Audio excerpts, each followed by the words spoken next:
Are we live? We're live, I think. We're live. Live. Yeah. Yeah. Sorry for the delay. I actually showed up like 2 minutes before the show. So it's my fault. Yeah. Welcome to the Nooner, everyone. The Nerdrotic Nooner with Chris Gore and Exure Ghoul. How you doing, Chris? I'm doing good. Sat around and last night watched a lot of YouTube. Is very entertaining. And there you go. There you go. Yeah, that's it. You watched That's the all I'm debate. saying. You watched the debate. Yeah, I did. Yeah, I checked in from my phone once in a while, but I was watching the X-Files. Well, I would recommend. I had way more fun. Yes, you did. You did. made the right choice. See the Reagan movie. It's so good. I don't know if you've seen it yet. Reagan. Alan and I both saw it. Really good, solid. Like Dennis Quaid. In a fair world, he'd be nominated for Best Actor for an Oscar, but that won't happen because of current day. But good news. One piece of good news. This arrived in the post. Is Godzilla Turn it around. Turn it around. Show the cover. Yeah, there you go. There you go. Godzilla -1 4K. Ooh. Comes with a book. It's very thick. It's very girthy. thick. Oh, It's a lot to hold in your hand. I'm speaking. X-ray girl, I'm speaking. Yes, you are. I'm kidding. Wow. I'm kidding. Wow. Literally just a little levity there. You know what? Just because it's your birthday month doesn't mean you can speak to me like that. No. Yeah. Happy No birthday way. month, Chris Gore. No. Celebrate Chris Gore. You know So what? this- Acolyte fans celebrate birthday month. That's what they do. When they're male. Right. Oh my God. That Yes. will never go away. Every story about the Acolyte is the last Dude. story for the Acolyte. That's it. We're not going to talk about it. And it keeps going on. It's like herpes. It keeps coming back. Yeah, it Yes. is. It is. It is a venereal disease of entertainment. I think that's a great explanation. Yeah, we'll talk a little bit about that. I've kind of said my piece, but it keeps going. Yeah. Yeah, I've got other things to talk about. We got a Harry Potter show. Do we title this at all? Do we title the stream? Oh, I got it. Thank I'll you. get it. But we got a Harry Potter show to talk about. We've got some Rings of Power ratings to talk about, a little bit about the Acolyte, and some other things. Cool. Studios cracking down on piracy. They say this every 5 years. I just don't understand how you do that, but okay. It must be hurt now. See, it didn't really hurt them that much before. And the way I've always viewed piracy when it was in comics was it's free advertising. Right. I think for the most part, it's free advertising because it's getting to countries where your comics don't exist. And it's getting to people who can't afford them. So, because they're either, younger, in school, just started a job, need to worry about rent. And what it does is it creates new readers who will, if they really love the stuff, they'll eventually buy it anyway. That's my thought on it. And I think there's a balance and it's always there. There's a great Battlestar Galactica episode of the remake. That shows, it's an entire episode showing the necessity of a black market in a system. I thought it was a really good episode. And I think that's always been my attitude about it. People may agree, people may not agree, but yeah, let's see if they crack down on that. Yeah. How you doing, X-Ray Girl? I'm doing really good. I met my niece yesterday. I remembered why I don't like going into the downtown cities. It took me 2 hours to get there when it usually takes 1. But she is so cute. She has so much hair and she's like 9 pounds. So she's a big girl. But yeah, it was so cute. I wish I could share pictures, but I She's can't. like a baby girl. I'm not going baby. to. It's a It's not my baby. baby. It's A it's not baby. your baby for one. So you Yeah. hung out with the baby. Yeah, I hung out with the baby. It was fun though. You know, she can already lift her head up a little bit. So That's Asian great. pride. You hung out with a baby who can lift her head up. That's very cute. Wow, Has wow. lots of That's hair. a lot of sass from you today, Chris. Did you I- wake up on I'm- the wrong side of the I'm- bed? No, I'm just irritable from last night, but that's okay. I don't want to talk about it. I don't want to. Well, why'd you bring it up? What'd you do last That's night? exactly right. We're gonna drop it. No, babies are cute. They're portable. Yes, they are. You got to Bjorn that baby. Get a Bjorn, not a. What is this at Comic Cons? I've had a lot of weird Comic Con news lately. I also don't want to talk about it, but when people are at cons, how many times is the back of the bottom your Achilles heel get dinged by a little freaking baby carriage? All the time. Bjorn it. Put that baby in a Bjorn. It's a front facing backpack, effectively, is what a Bjorn is. Yes. But yeah, I just the haven't some cons finally said, is it Comic-Con in San Diego that said, look, no more baby carriages. You can't, because they block up the Traffic. yes, Oh my gosh. yes. So there you go. I I respect generally that. I generally don't get road rage because I don't care. I just listen to podcasts. I'm very relaxed. You do speed limit. I'm just gonna do chill. But I do get walk rage where I'm walking and someone does something stupid while they're walking, like not walking on the correct side of the sidewalk. It's just like it's like a road. Stay to the right. That's how you walk. Or you would, yeah. I am I need coffee. I'm pre-coffee. That's the issue. You have Jeez. no coffee right now? Oh, Yeah, wait, you do. get some coffee. I'm starting now with coffee. There you go. Chug it. Half a cup in. There you Also, go. And I got my Nerdrotic coffee. That is awesome. by the way. Yes. Ooh, Gross. nice. Loving it. Loving it. Back- Splash cream. Geek grind. Ah, where do we start? Where do we start? Let me check Discord. I think we can start as people come in. Let's talk about this Harry Potter show real quick, because the casting call has gone out. A lot of talk about this casting call.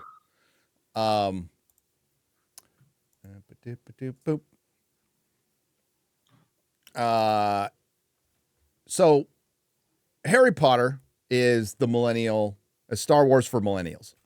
Yep. It's big. It's largely untainted, even with the Fantastic Beasts series, which had tons of controversy around it. It just was, those were extremely mid at best. I think I'm being a little kind. And the fact of the matter is, you can't really make an extended universe out of Harry Potter unless J.K. Rowling writes a book, for one. Not that great of a screenwriter, she is. Some would argue not that great of a writer, but I like her books. I like the Harry Potter books quite a bit. It centers around Hogwarts, and maybe if you did something centering around Hogwarts, but it's Harry, Ron, and Hermione. That's what Harry Potter is, right? The Han, Luke, and Leia. Yep. So they did something smart because they waited a decade. They tried some prequels, didn't work.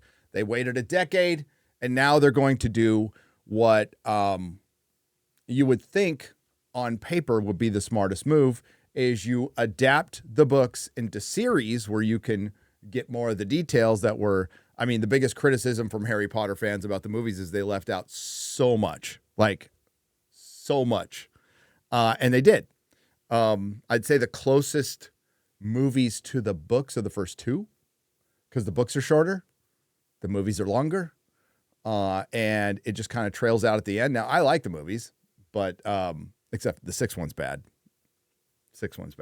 Really bad. Half-Blood Prince. But it made sense. Let it sit for a decade, and we'll recast it. Now, we're talking about on paper here. We're trying to put aside the current politics in Hollywood. It's impossible, though. and say, in theory, this sounds like a great idea. As a matter of fact, we're getting a Audible, fully cast audio drama in 1 year for Harry Potter 2. An Audible, but they have voice actors. Yes, fully over That is 100 idea. actors That's involved, great. unabridged version of the books, and that's fantastic. That's utterly fantastic if you're a Harry Potter fan. Now, casting the series, the biggest question everybody has: are Harry, Ron, and Hermione going to look like Harry, Ron, and Hermione? Because it's pretty important. For one, this has a diverse cast already, so they don't need to do this stuff, but this is Hollywood, and they'll feel like they need to do it. And before I even get in this article, my guess is Hermione. So Hermione will be, because they she will be a prediction, light-skinned black girl. Yep. They already did it in the play. I know they already did in the play. Screw that play. I don't count the play. Right. The book based on the play is god awful. But it's so predictable. Yeah, but you're right. And which will be so on the nose because of Hermione's character, and she'll be called a mudblood. Right. Stuff. Oh, that is awful.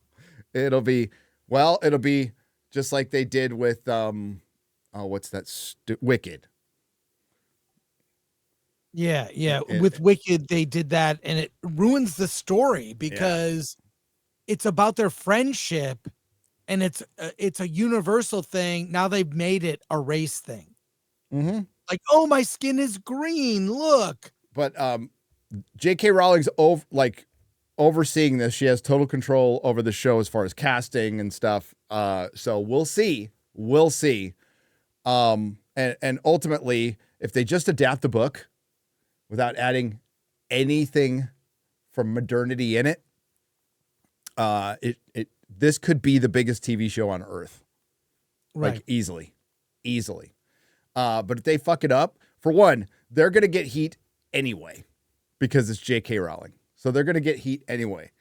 But the one thing they don't want to piss off is Harry Potter fans, or you'll just see the same shit you've seen with Lord of the Rings, Star Wars, DC, Marvel. You'll see it all happen again. So this casting is pretty important. It is. The search for the next Harry Potter, Harry, Ron, and Hermione has begun. HBO has opened up a casting call for the 3 stars and its upcoming Harry Potter TV series.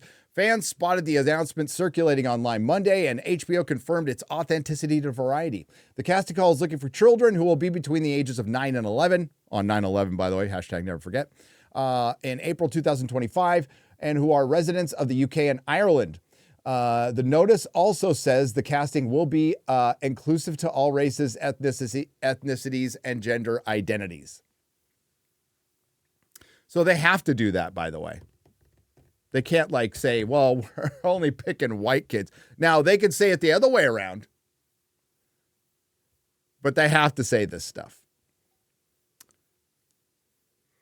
Wow. For every role, please submit qualified performers without regard to ethnicity, sex, disability, race, sexual orientation, gender identity, or any other basis protected by law unless otherwise this is a law indicated. So they have to consider this. They have to go through the motions, and we'll see what happens.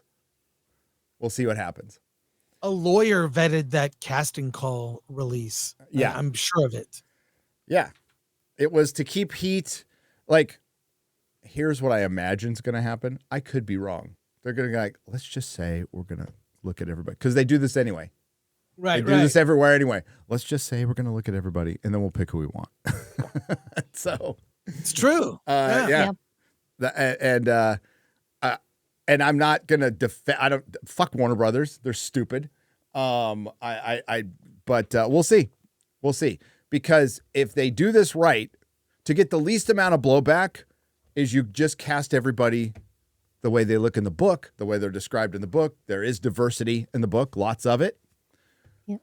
And then then even if you don't cast correctly, you're going to get heat from the people who hate J.K. Rowling. Anyway, that's happening anyway.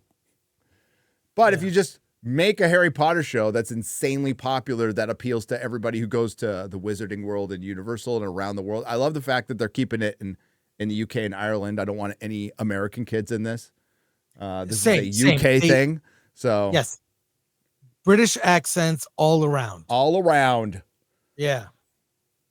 All So around. I like that. Although I kind of like the idea of Adam Driver's Snape. I think he might kind of work. Oh, that would he sign up for a TV show that's going to go a decade? You're gonna have to. That's why you get character actors, because they will sign up for because they understand, like, hey, this is a gig for the next 10 years, and I'm gonna feed my family. Yeah, like getting a big star. Is Adam Driver a big star? No. But a revered and respected actor. I mean, he really turned his back on Star Wars. Like, hey, I'm done. I thought this was going to be something, turned out not to be what he's. Yeah, but I'm sure they can find somebody British. So, like, yes. I'm not worried. There's no shortage of British character actors in the world. So we'll see. It's important that they get this right, and they can't be blinded to what's going on culturally and what Harry Potter ultimately is, despite, like, dude, back in the day, there was like, it's witchcraft, ban it, but that's kind of gone away. And now it's the other side that's acting like that. This is a family brand that makes Universal and Warner's a lot of fucking money. This is their crown jewel. Yeah. And not Batman. Yeah. This is their crown jewel. Well, I love the idea of each book is a season. Here's the problem. Am I going to wait 2 or 3 years between seasons? Like a year and a half, 2 years? Is it every September? Like back in the, you're rewatching X-Files right now, Gary, which I just finished season 1. You made a great choice. It was always in the fall are the new shows. The shows you loved return. We were talking about that. Hold that thought, Chris. Yes. So I was looking up the Wikipedia because I was locked up when X-Files premiered. Oh no! I was locked up. Oh, no. So it started like a couple months before my release date. I was looking at the episodes because we're like, how long is the season? I can't even remember. It's 24 episodes a season. It started, but yesterday was the anniversary, by the way. The day before 9/11, by the way. X-Files premiered on September 10th. It was 1993. And it had its anniversary. It was 25 episodes. It premiered in September and ended in May of next year. You are with these characters for 25 weeks. 25 weeks. And this is how you create, like, people still watch X-Files to this day in huge numbers, I'm guessing. And this is how you cultivate an audience, and this is what we had before. Now, like, we get a series, it's over in a month and a half.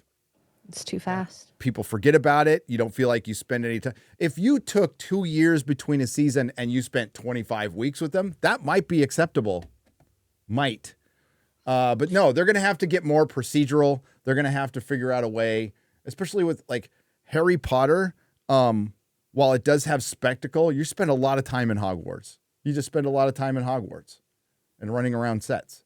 So there's not like all this location shooting, right? That you think about, other than being outside of Hogwarts, you know. I mean, those first 3 Harry Potter movies were like Scooby-Doo episodes, to be honest. Yeah. Like, I never read the books, but I really love the films and the music and the world, and the casting with those kids was so great. But I have a couple comments. One, are they going to recast as they age up, or are they banking on a 9-year-old to do this job for a decade and not get completely effed up? I mean, the fact that, well, okay, forget that I said that, because now I just think of the cast of Harry Potter and who they are now. And Rupert Grint seems okay. He seems okay, yeah. but and there was the one kid who got hot. He Oh, played what's his name, Dudley. Dudley, yeah, he did. Yeah. No, he's And then he's actually a good actor. Right. Yeah, he's been in a couple of really good things. That might be one of the greatest castings of all time. Those three, No, but what with held Daniel it Radcliffe. together was like a murderer's row of British actors and actresses. Like, Great character actors, amazing. John Cleese is in it. yes. I mean, like briefly, so many yes. people, got everybody in the roles that made them memorable. It was, I mean, those movies are, not Lord of the Rings level, but like in the sense that it's such an achievement. Those 8 films. I blinked on his based name on for a 7 second. books. You know who was supposed to play Peeves? Who? Rick Mail. He would have been fucking perfect. I think they actually shot Young scenes one. and they got to the rehearsal part. You'll have to correct me if I'm wrong in my chat, but he would have Pour played. one out for Rick Mail. I mean, Yeah. I love Young ones, dude. Drop Dead Fred. Mhm. I really like him. Rest in peace. Yeah. They should get John Lydon to be in. There's a video out there of Rick Mail predicting his death. Well, kind of. Really? You're talking. I'm going to paraphrase what he said, but he's like, yeah, in a year, I might be dead. You might not. You might be watching this video later, and I'll be dead. Oh man, sad. But Sad. so here's the thing: TV back in the day, in the 90s, X-Files, phenomenon. For me, it was appointment television. Watched all the episodes, was hooked. My dad was hooked. It appealed across, all different spectrums. People liked it. People that didn't like, genre stuff liked it because it was a familiar genre, Well, it's procedural. It was procedural. And what it did is it had the overarching plot that it would just drip. They do a couple of mythology episodes and, but the rest was Monster of the Week. And for the first season, it's pretty much just Mulder and Scully. Like Skinner comes in at the end, like in the last 3 episodes. Smoking Man doesn't even say a line for a long time. Like they have him in the background, but I love those 2 scenes where they have him like putting the evidence in the big warehouse and locking the Pentagon door. And end of season 1, Deep Throat gets killed. Sorry, spoilers. And they shut down the X-Files. Well, so let's talk about where TV was then, why TV was better then, generally speaking, as opposed to now and the challenges. Okay, so a show like The Acolyte is written in a bubble, produced, every episode is complete, and they release it. And this, by the way, the last time I will ever talk about The Acolyte. A small mention. Anyways, but TV back then was an episode would come out. An episode would come out in September. They're still making shows. So the writers and producers have the benefit of the ratings, thoughts from fans on forums and message boards dedicated to the X-Files, okay? Or the precursor to Reddit or whatever. So the benefit to see what worked, what didn't work, they get feedback. There was a feedback loop with the audience that was respected and was utilized by the writers for audience loves this. They're not liking this, but that's going to pay off. They paid attention. This helped shows like X-Files, Lost had a lot of message boards. Twin Peaks. My dad was obsessed with Twin Peaks. He was on message boards sending me diagrams of what characters, connected to who, theories. We would talk X-Files all the time. Amazing. That doesn't exist. Shows are dropped all at once. Netflix model, whatever. Or they're all done like House of the Dragon is done before it starts airing. This may not be the smartest move. What are your thoughts, Gary? I remember all this stuff, and this is why I say, like, Hollywood completely broke their model. They got rid of licensing. They got rid of weekly. They got rid of procedural. They got rid of lower budgets, and they went all in the streaming thing. I can't remember. It was some actor on a podcast who said that we need to get back to this too, because every other studio wanted to be Netflix. And he said, well, just let Netflix be Netflix. And by the way, just to remind everybody, Netflix is the top dog. It won the streaming wars, and it still has an unsustainable model. So if we're talking 10 years down the road, Netflix will hit maturity, as all things do, and they're going to be forced to go full commercials and go weekly at some point, because that will lower their churn. I mean, it's a bad business model. It makes them unique, and they can swing their big dick around, and that's great. And it's working for now because they're the clear winner. So all the investors and everybody's like going to them, and they're swimming in money right now, but that's not going to last forever. They'll reach maturity, and they'll have to buy something else, as all these companies do, and they'll have to merge with something else. While the other studios figure out what they're going to do, but they went all in on streaming. So they're stuck with it. And they're going to have to find a streaming model where you will watch ads. And some people are ahead. Some people are already doing that with Tubi and Pluto. And once the audience gets retrained for ads, maybe they'll survive. But they really have to go back to making shows weekly. And they need a quicker turnaround. Like Three Body Problem, I was just thinking about that today. Was a pretty big hit for Netflix. You're not going to see that for 2 or 3 years. Yeah. 2 or 3 years. Ahsoka. The next season of Ahsoka is going to be 3 years after Ahsoka came out. Yeah, who will remember? Like, Ahsoka. Well, whatever. it's easier to do a movie every 2 or 3 years because you can just go back and watch the movie again for 2 hours. If you're trying to remember a series, you're going to have to go back and watch 6 to 8 hours of TV minimum again to get caught up, and it's just not possible. So you can't have this hybrid. You got to treat it like a TV show. And it's great to make them more cinematic, but things are cheaper now. And quite frankly, TV shows are better for not spectacle, character and story. When was Game of Thrones at its best? When it was a bunch of people walking around betraying each other.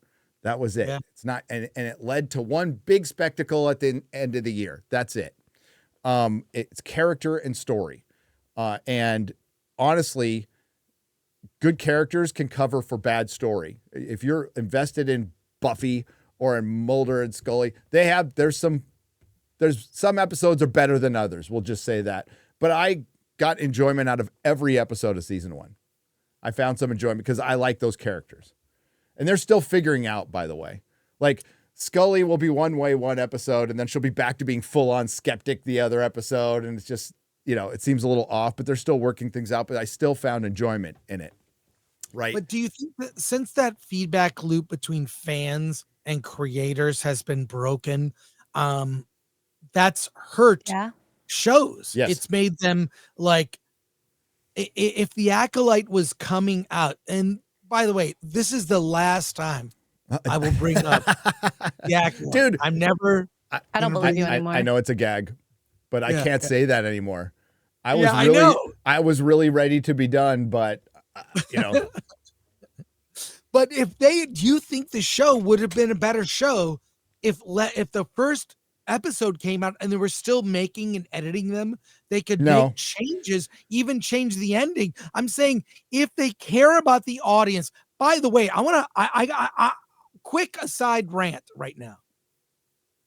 James Earl Jones passed away Monday, or was announced Monday.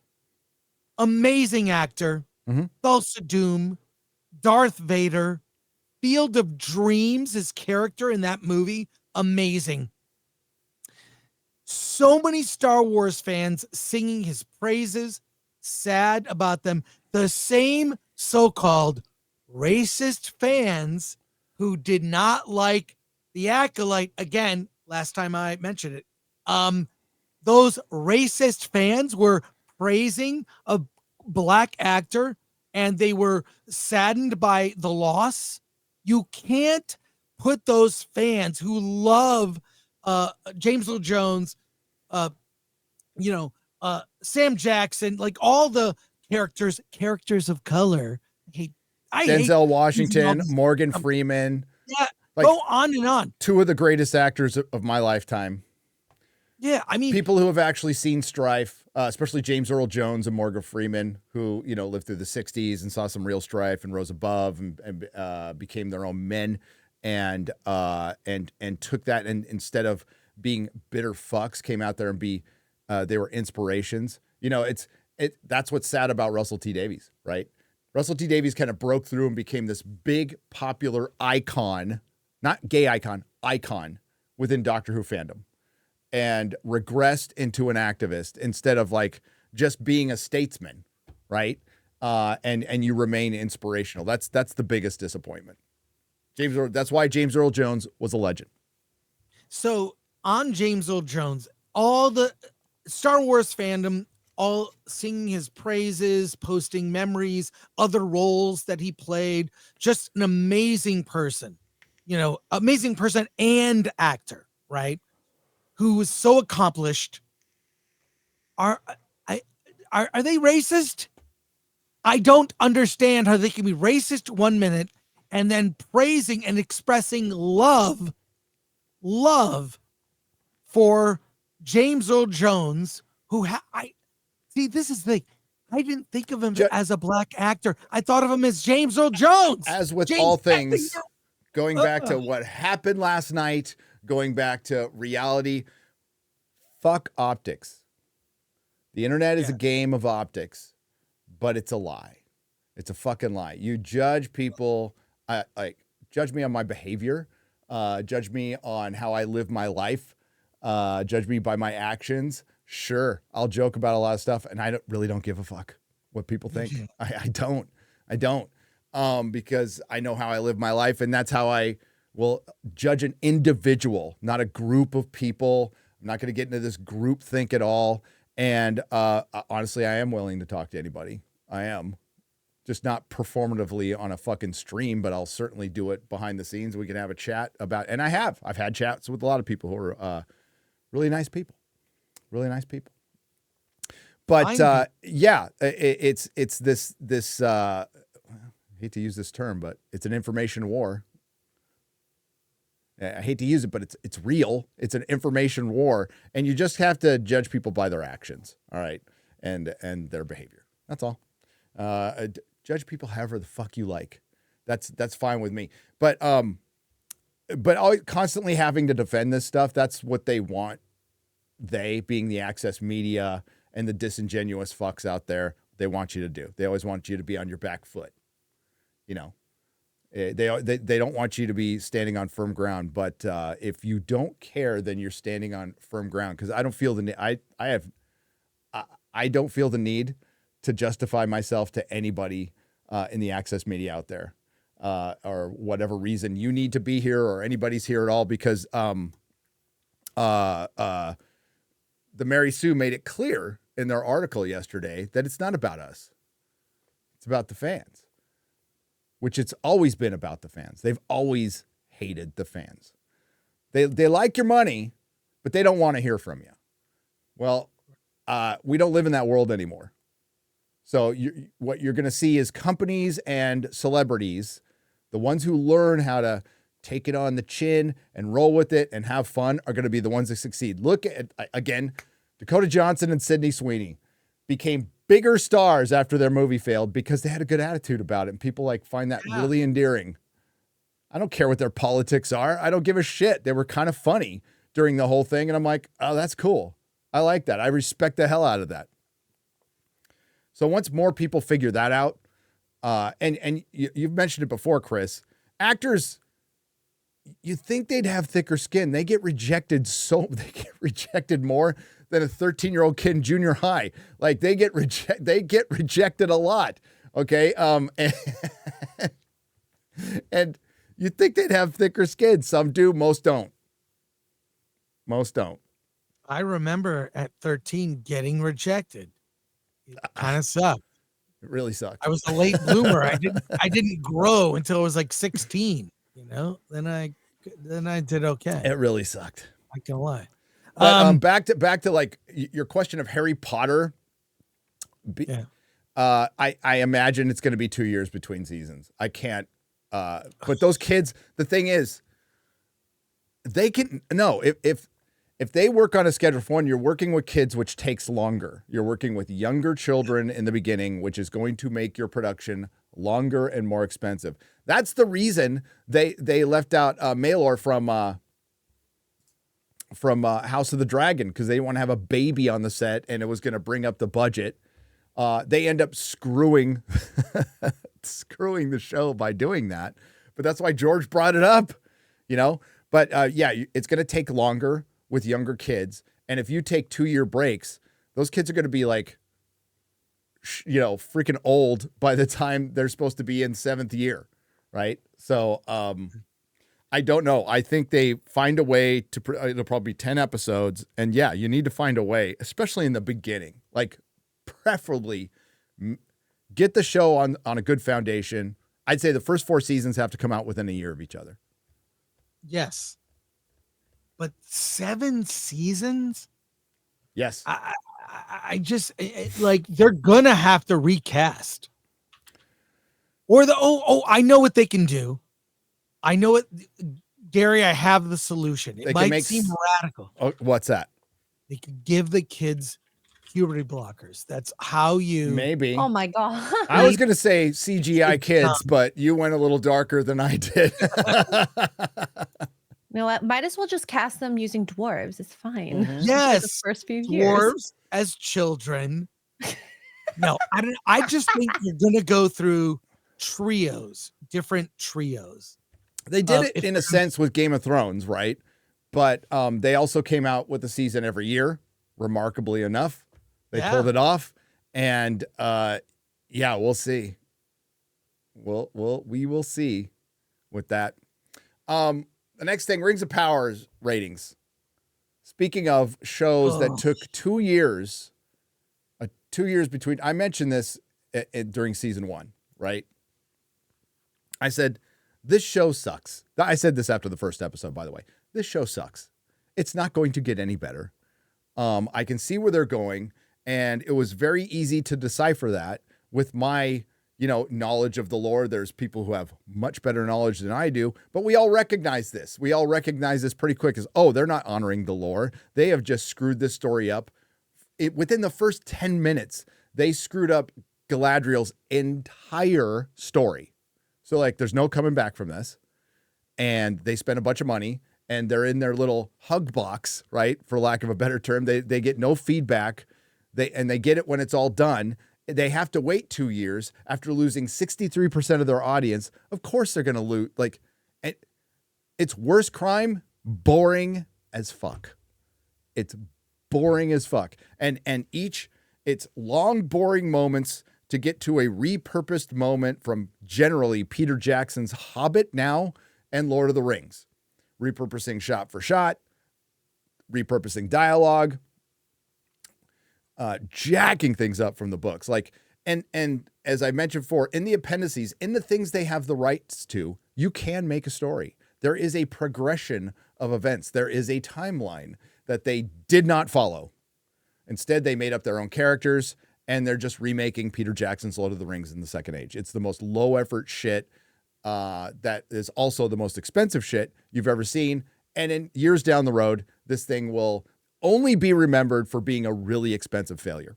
So the ratings, according to Amazon, have come out. Now we had the Samba TV ratings, which showed over a period of 5 days, season 2 got 902,000 views on various home theaters, TVs, stuff like that, set-top boxes. It's not desktops. It's just TV, which more and more people are using. So they use it as a guide, right? And the percentages generally are the same. We don't know the Nielsen numbers. We won't know them forever, but that's minutes watched. That is not views. That is not how many people sat down and watched an entire episode. Compared to season 1, over 4 days, which got 1.8 million. So they lost 50%. But if you take away that, because remember, 902,000 over 5 days, you take away that extra day, it's actually 721,000 people watched it. So that's a 60% drop, which is pretty close to 63%. Last time I checked, not very good at the maths, but I have an Asian here. And you don't. Okay. And so here we got Amazon touts the Rings of Power season 2 ratings as strong, yet below the first season. So according to Amazon, 40 million people. Okay, here we go. I'll read it over here because I can actually see it over here.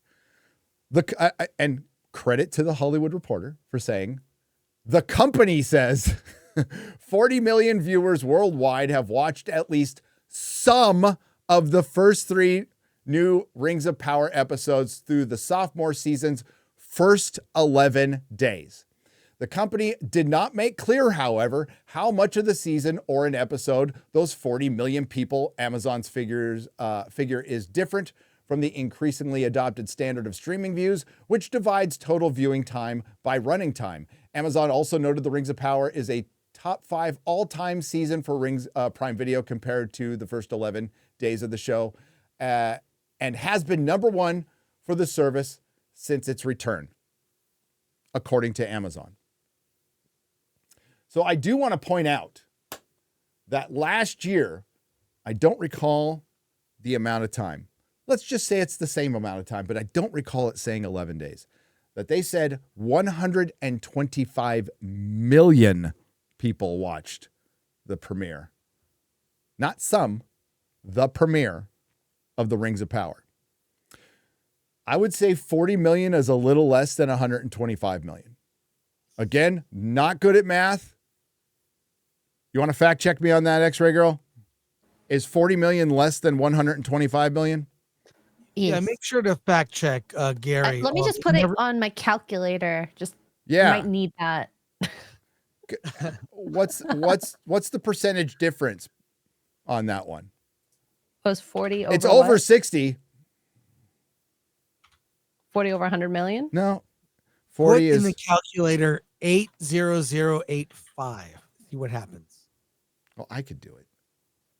And no, Gary, I have Chad'll a do question. it for me. That's easier. I have a question. Sure. Question. I For have an answer. Historical context, Game of Thrones, right? Game of Thrones as a show, did it build an audience? Did the audience grow over seasons? Did certain episodes like season finales get a peak?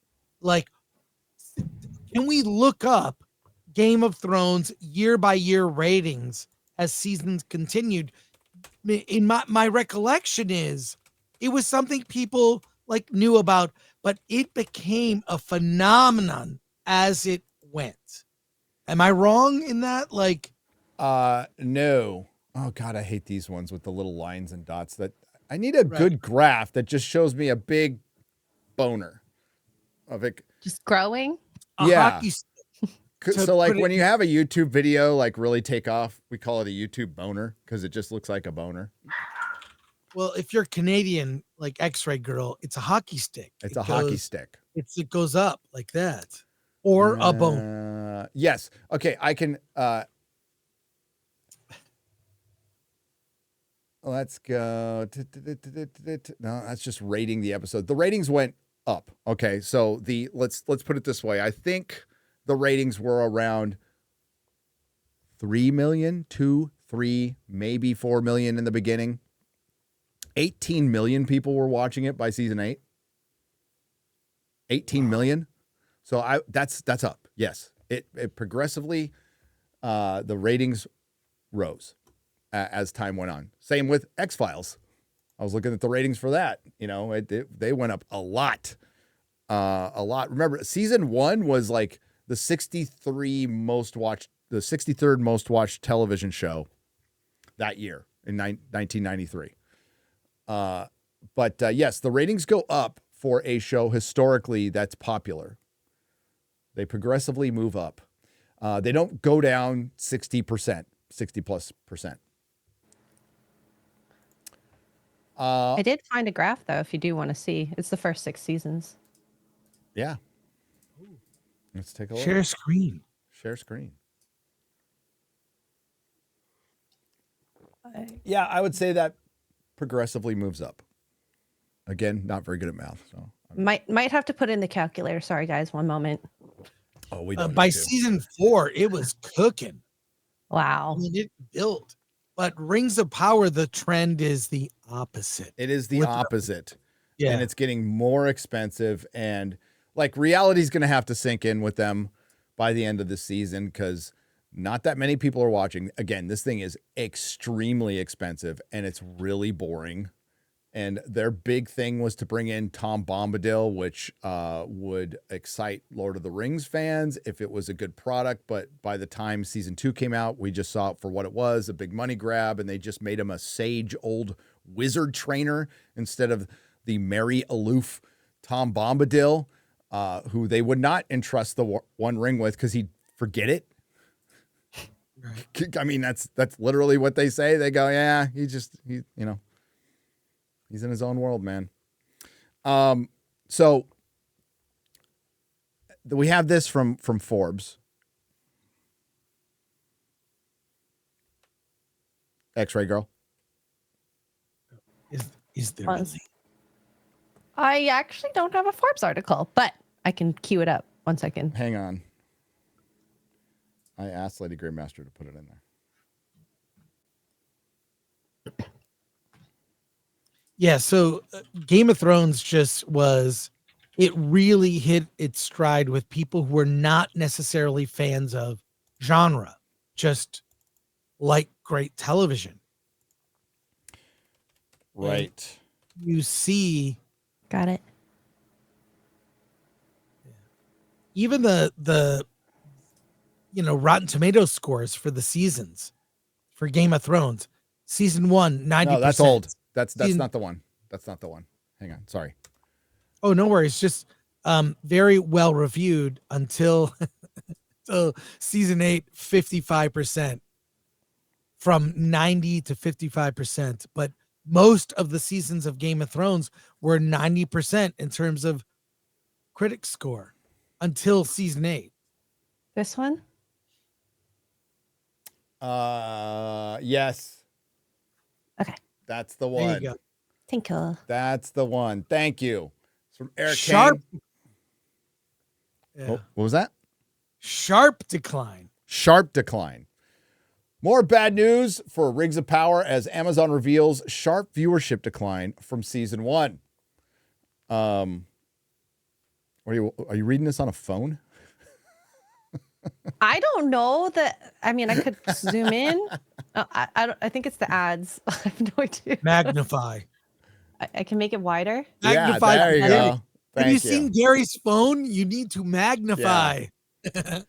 This week, Amazon finally revealed viewing numbers for the first 4 episodes of The Lord of the Rings, The Rings of Power Season 2 on Prime. This represents the first half of the season with just 4 more episodes remaining, according to Amazon. Mamazon? That's pretty good. Amazon. Season 2 has reached 40 million viewers in 11 days. But what this means exactly is a bit harder to say.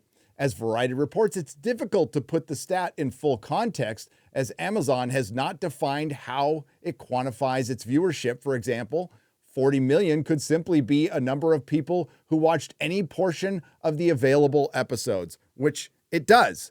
The way they stated it, that absolutely does. So, and who knows? We know the iPlayer in BBC, if you watch something for like a less than a minute, it's considered a view. This is not surprising given the recent reports from Illuminate and Samba TV showing a massive decline in viewership in season 2. Ratings fell throughout season 1 as audiences peeled off in droves, and most of those who abandoned ship have clearly not returned. It's a shame. I was very much hoping that a big budget live action Middle Earth series would scratch that epic fantasy itch. I was too, Eric. I wanted this to be great. I would have been this show's biggest fan. Biggest fan.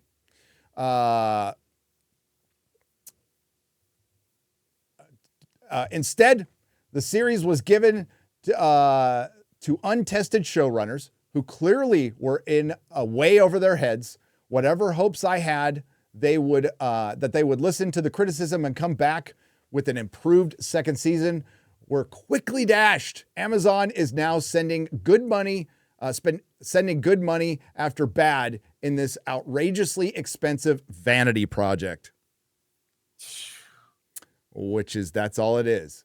For some added context, Amazon recent hit Fallout series, which was fantastic. I disagree, but okay. Hit 65 million views in 16 days. Still, Rings of Power Season 2 remains one of Amazon's biggest hits and one of the top 5 viewed on Prime Video offerings, according to Amazon, by the way. It just fails considerably short of Season 1. This was supposed to be their Game of Thrones, guys. This is supposed to be their biggest show on an upward trajectory, and it's not. And you'll see spin, you'll see lies, but as I said with The Acolyte, if you want to go through the same failure you did that Paramount did with Star Trek Discovery, by the way, Paramount for sale, having trouble selling themselves because they kept pouring money into a loser, the Star Trek franchise that they destroyed. If you want to keep heading down the same road as Disney and trying to lie your way into success. You know, there is a saying in recovery, Chris, and it works within recovery, but it doesn't really work in business. Although I hear it a lot, especially in the tech industry. Fake it till you make it. Fake it till you make it. Now, in recovery's context, it's, I feel miserable right now, but I need to stay sober. Okay. Yeah. But in a business context, you're lying to your customer until you're like, hopefully there's a time we won't have to lie to our customer. The thing is, we're in a changing world right now, no matter what happens with an election, no matter what happens. And this is going to be something that's a paradigm shift that's going to take years.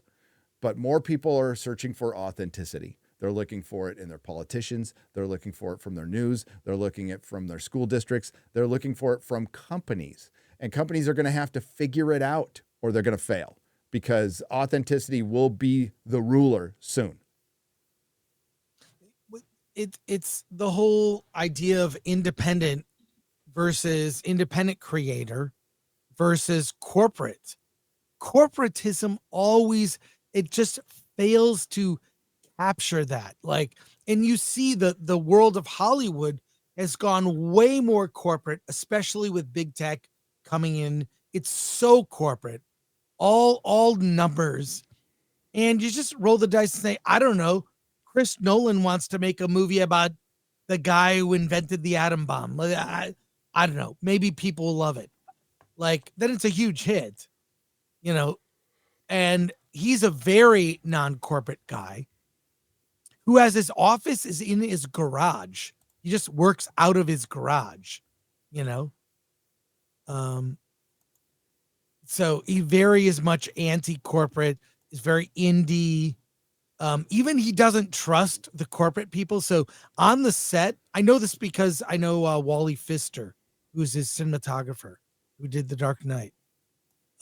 He told me a lot of things. Just seems very chill, very does not like the corporate world. But that's the corporatism versus authenticity. That is the battle. So. Yeah, and it was able to, corporatism worked because there was no real competition. Now they're competing against the audience, and they can't. They can't. YouTube is beating the shit out of them, regularly. So, and they're beating Netflix too. And YouTube doesn't have to put up huge budgets. As a matter of fact, YouTube could make more money if they weren't a bunch of pussies. But they are. And even YouTube's efforts to do more slick shows, big budget shows, those weren't always hits. They were forced on you. Do you remember that? Yeah. YouTube Red. I remember YouTube Red. I remember that girl in a van who got 1 million fucking subs in a year. Super authentic. We got Cobra Kai. That's the one good thing they made. Was Cobra Kai, and then they gave it to Netflix because they didn't want to do it anymore. I forgot they did a series. Oh my God. It is with Draco, with the Draco actor, Tom Felton. Uh-huh. I reviewed it. I can't even remember the name now. Oh, well. Yeah, they tried a couple of big budget series and they give up after a couple of years. They're like, why are we doing this? We don't need to do this. that was smart to give that up. But they gave a lot of money away to idiots. Well, that happens regularly. Yeah. That happens regularly. But yeah, the fact remains the same. The Acolyte just failed. It tried to be a thirst trap show. They're making J.R.R. Tolkien's work a thirst trap show. This is when this gets looked back on, like this should be mocked for the rest of time. This would be like remaking Star Wars and making. I know Anakin's a bit of a thirst trap for some ladies. I don't know why, but making Darth Vader, the original trilogy Darth Vader, a thirst trap. Like he still has his mask on, but he's taking his shirt off and it's a little bit scarred, but it's all muscly and he's all lit well. I mean, it's the same fucking thing. Well, I don't know. Carrie Fisher Brawless in the first Star Wars was, I didn't mind that. You know what I'm talking about? I was looking more at Marion on the submarine. Right. Oh, Yeah. yes, the crunchy bush. I noticed that more than I noticed. Like, of course, there's Slave Leia, of course, but Slave Leia. No, Carrie Fisher in her white. But dude, Leia like outfit, turning. Well, yeah, because George told her there was no underwear in space, and he's right. By the way, he's right. He is right. So no, but when it comes to like shipping is the worst thing that's ever happened to fandom, like ever. Yeah. No VPL. You know what VPL stands for? X-ray girl. Tell him. No, I don't know. I'm still on that whole thing. What you said about crunchy bush. A visible panty line. VPL. Come on. Chris is into simping right now, and he's completely missing my point, but it's okay. No, I hear your point. Look, this morning Chris is stuck on like see-through clothing and side boob right now, and I'm with you, brother. But we're talking about turning these things into Twilight, right? Twilight and shipping, and like that belongs in the dark corner of fan fiction, which should never be replicated into real art ever. And they decided that, oh, it's okay to do that now because of Twilight. So everything's becoming fucking Twilight now. And we had 2 back-to-back series with fucking thirst. Sauron is a thirst trap. That's laughably cringe. That is so bad. I can't even put words to describe how bad that is and how much J.R.R. Tolkien and his son Christopher are spitting in their graves right now. And if any justification of that is, well, you tell on yourself. You tell on yourself that you're just not a fan. You just want to flick your bean to everything. And if you want to do that, there are sites abound to do that by all means. But it doesn't really work in Lord of the Rings. I'm saying it's a little antithetical. Well, Gary, sorry to tell you, but I listened to the official Marvel podcast. Oh, and on who the are they? Marvel YouTube channel. And they mentioned shipping. Of course. Shipping was a point in the conversation. I was like, what is this? It was a female writer. She was going on and on. And I shipped this. It's like, oh God, it's that attitude that. It's a comic book writer, right? A female comic book writer? Yes. How are those comic book sales going? Yes, I know. It was awful. They were talking about what if where Peter Parker grew up with Wanda Maximoff as a sister. Like, these are the lamest. What if here's where what if is cool. What if the Fantastic Four switch powers? You know, what if Sue had the stretching power? And you know what I mean? Like I like that kind of stuff. But like the fanfic version of what if, it makes what if sucks. You know, what if Spider-Man was Spider-Woman? Like lame. I like switching up powers. What if all these characters were gay and then they did it? Yeah, exactly. That's not even a what if anymore. It's whatever. And that's why the new release sections in all the comic stores are a fraction of what they used to be. Yeah. A fraction. And they had to put in gaming and everything else to survive.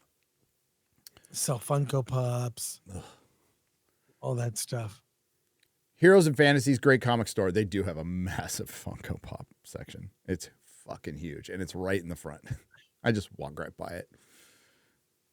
Yeah. I just walk right by it. But this is a good store. Good owner. Yeah, it's not a lifestyle brand. It's with Marvel, they're like, we're going to make it a lifestyle brand, and Harley's going to be a lifestyle brand. And then they start hiring market executives right out of school who are 25-year-old woke white women. And they wonder, like, oh, man, our sales have gone down and we've lost our core audience. What the hell happened? Because it's not organic. It's not in the zeitgeist. Look, having just survived Dragon Con in Atlanta, you can see the things that are popular. You know, memes. I didn't see any Acolyte cosplay, no Rings of Power cosplay, but I saw Beetlejuice and Dune. A lot of Dune was weird. Okay. A lot of your standards, you know, superheroes. I saw You're going to see a lot of fucking Beetlejuice now, because Beetlejuice is a massive hit. It's a massive hit. That has been a staple cosplay forever. It's a fun character to play, obviously. Yeah, you know? but like it's gonna get a resurgence. And however I felt about the movie, I don't think it's like I would still recommend you go see it, because it's fun. It tries to be fun. You know, it's a bit of a mess. It's a bit of a mess, but there are certainly fun moments in it. Michael Keaton is awesome in it. Brilliant. Just make a Michael Keaton old Batman movie. You know, forget the Flash.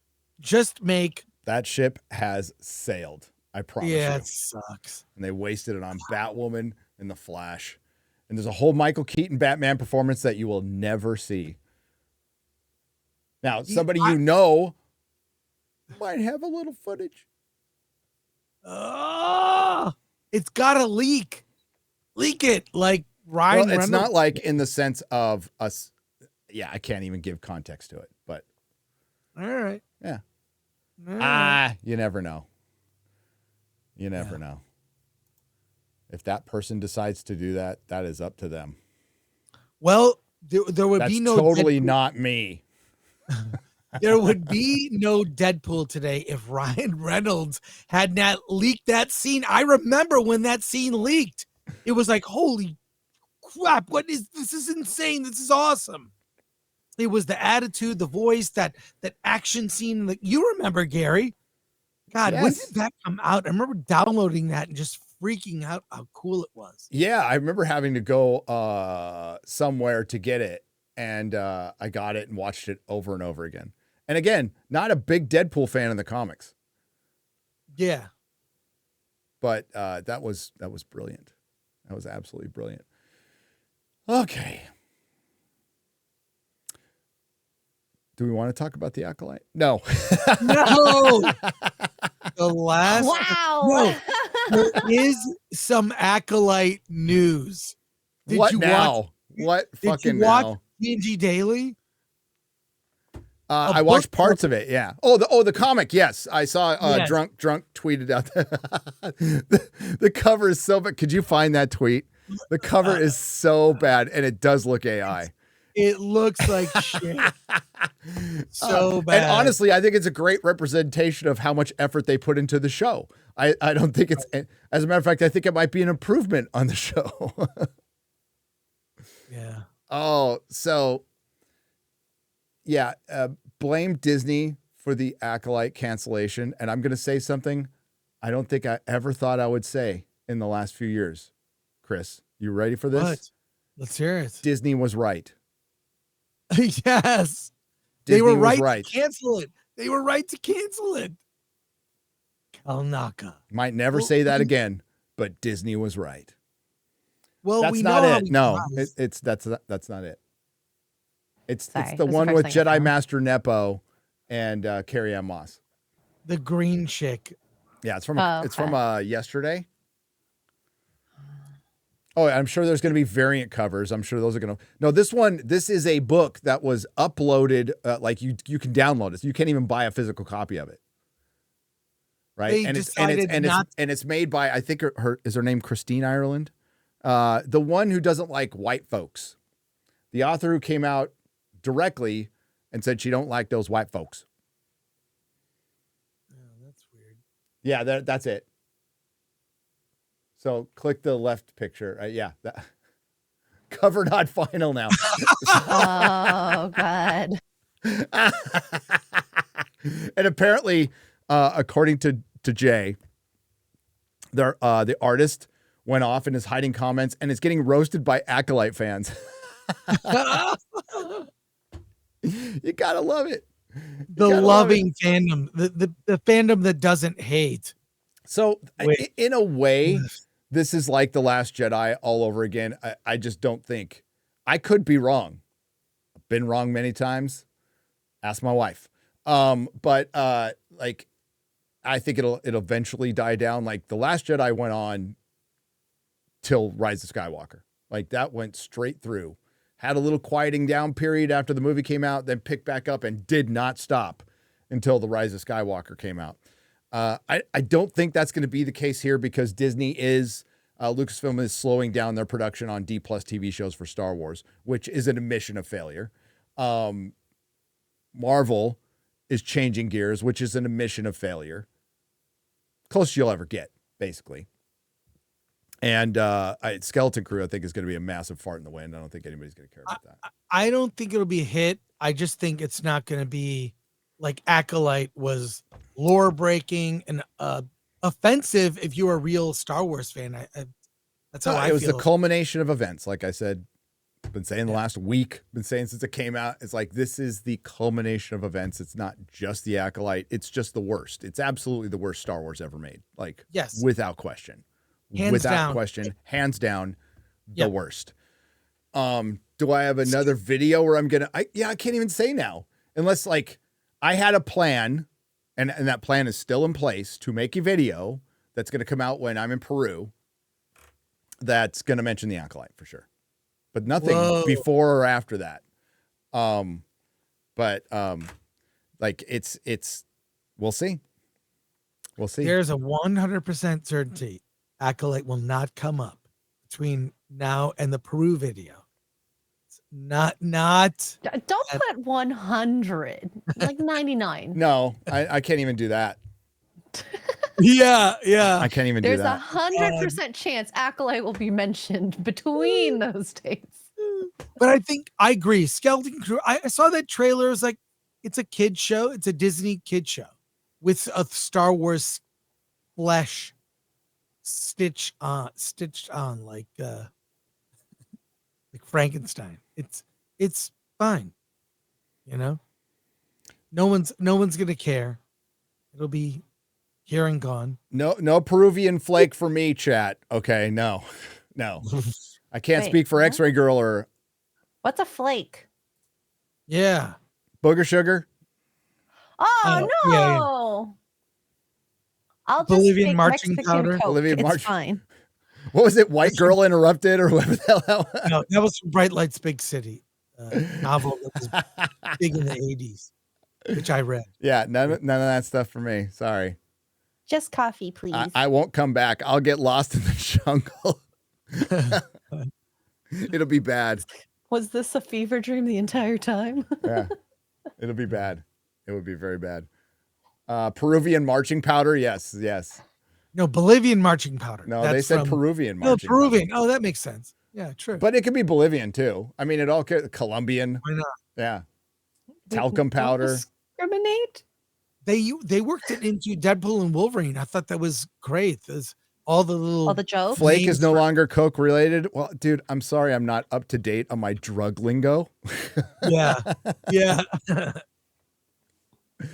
I still refer to weed as hippie lettuce. Okay, so that's like the devil's lettuce. That's an old term. Yeah. Oh yeah. I'll be at Machu Picchu. I can't wait to go to Machu Picchu. And Sexy Woman. That's what it's called. Sexy Woman. Sexy woman. It's called Sexy Woman. Okay. Is it a hill technically? Because then you could say I climbed Sexy Woman. No, I don't think Dang so. It's kind of. It looks like basically it looks like walls or a foundation of a giant like fortress. from Okay, you can climb the prehistoric walls of times Sexy Woman. that like Skeletor was in. That's what it looks like. Random thought. I was looking at, I'm winding down. I just look at random shit on YouTube. And I remember like Thundar the Barbarian. I fucking love that show because it was the craziest concept ever. And the reason I thought of it because I came across one of those dark fantasy AI things and they did Thundar the Barbarian. I'm like, I would fucking watch this movie. Here, I'll show it to you. I don't think we can get busted for it. Please. I liked the Flash Gordon filmation that they did because Princess Aura was hot. Yeah, that's it right there. I'm gonna give it to you in the private chat. Thank you. Here we go. Okay, so the concept for Thundar. Let's watch. Is basically in the year 1994, a comet passed between Earth and the moon. The moon cracked in half. Earth was just completely wiped out. And it's 2,000 years later, and there's all these mutants and there's magic and yeah. And I'm pretty sure that was, correct me if, no, He-Man was supposed to be Conan, right? He-Man was supposed to be Conan. The concept for it is fucking awesome. Absolutely awesome. I love this. 2,000 years after a rogue planet tore the moon apart, the remnants of civilization lie in ruin. And from the darkness, a new age of terror and magic emerge. In this world of nightmares where the twisted remnants of the past haunt every shadow, one warrior rises. I would watch the shit out of this. Crap. Whoa. Thundar the Barbarian. Music is kind of similar. Beside him stands Princess Ariel, a sorceress with knowledge of forgotten horror. And Ukla the Mock, unmatched Look at him. strength, Ukla looks awesome. forged by savagery. His fury is the bane of evil. But in the shadows, powerful wizards and twisted mutants covet unspeakable power and seek to enslave humanity. Mindok, the mad scientist, clings to life in his twisted metal shell. Chrome, the wicked sorcerer, seeks to control time itself, bending the past and future to secure his eternal reign. In the depths of the Canyon of Death, they will confront an ancient evil, an evil that could extinguish the last light of hope.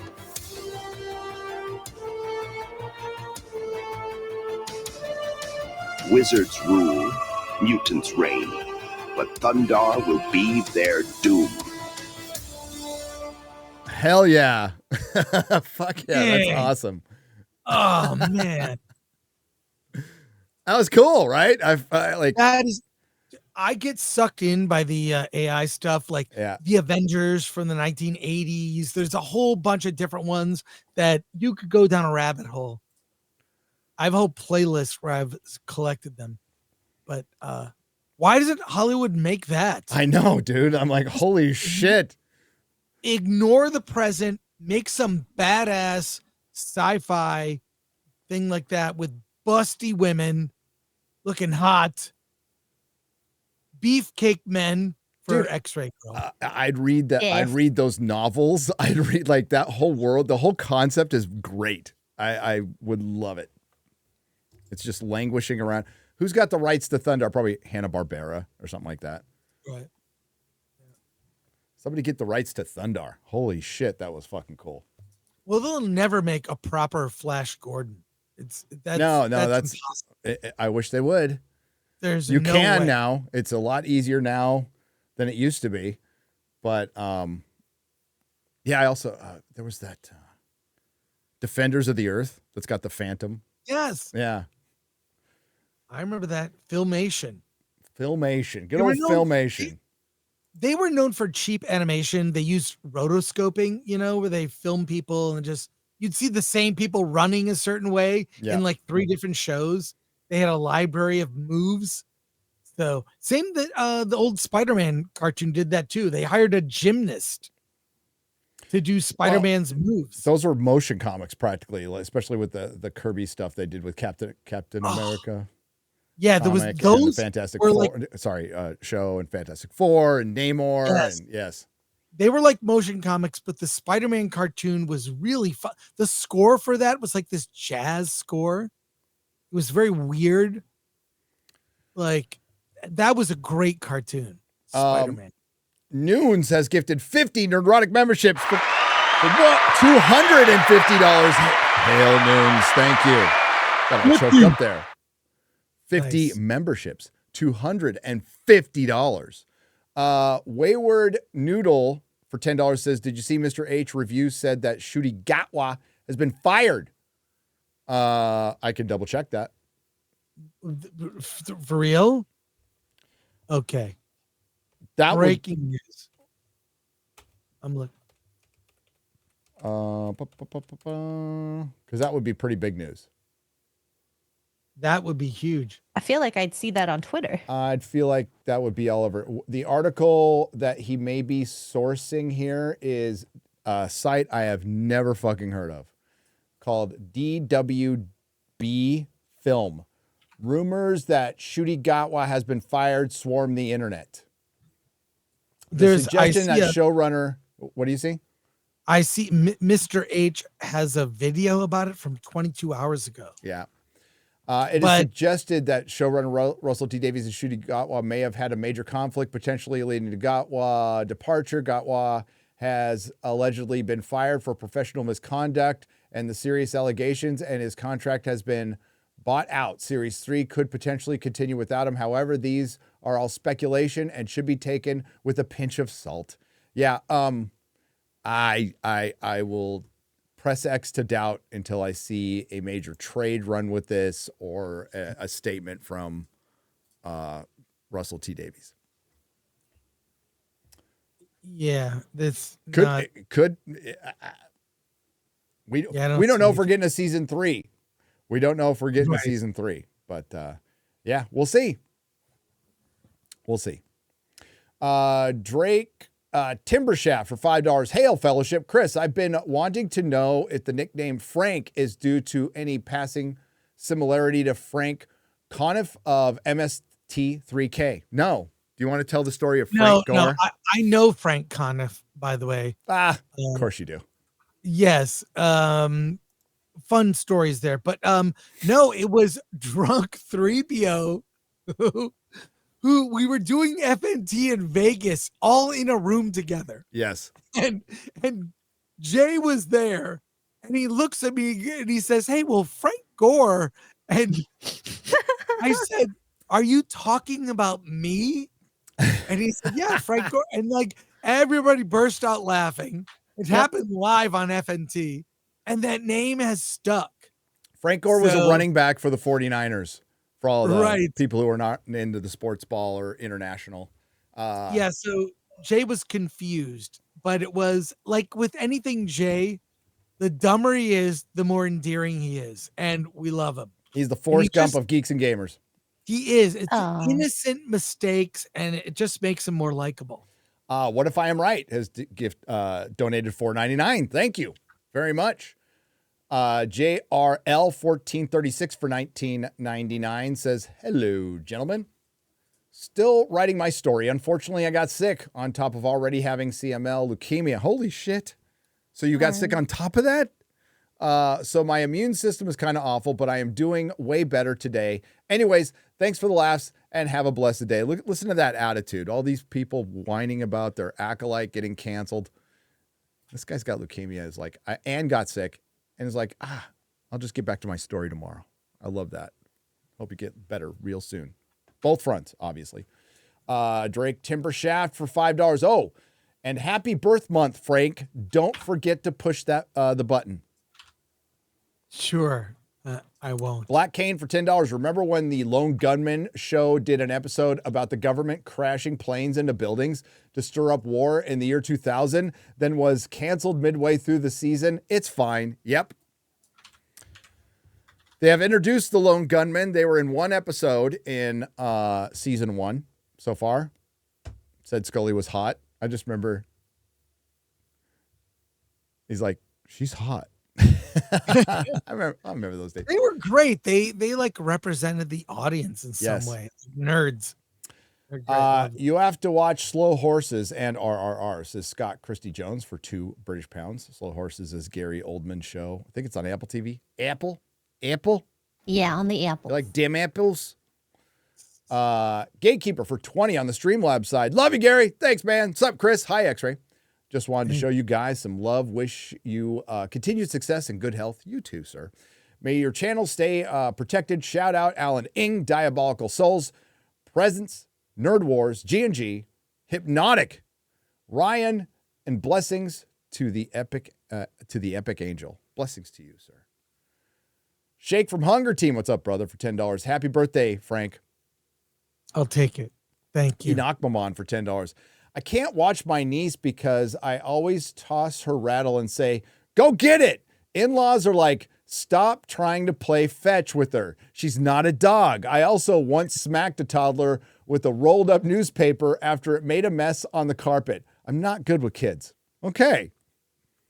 Yeah, I don't smack my dog on the head either. That's just me. My dog's too adorable. Even when she's like doing... Remy is 7 months now. So she's a big puppy. She still wants to sit in your lap. She's almost 60 pounds. And you know dogs. So like when she goes out to take a crap, she comes back and she just starts sprinting around the house and doing fucking circles and like, I just took a crap. Whoa! And like knocking shit over. It's fucking insane. But it's so fucking funny.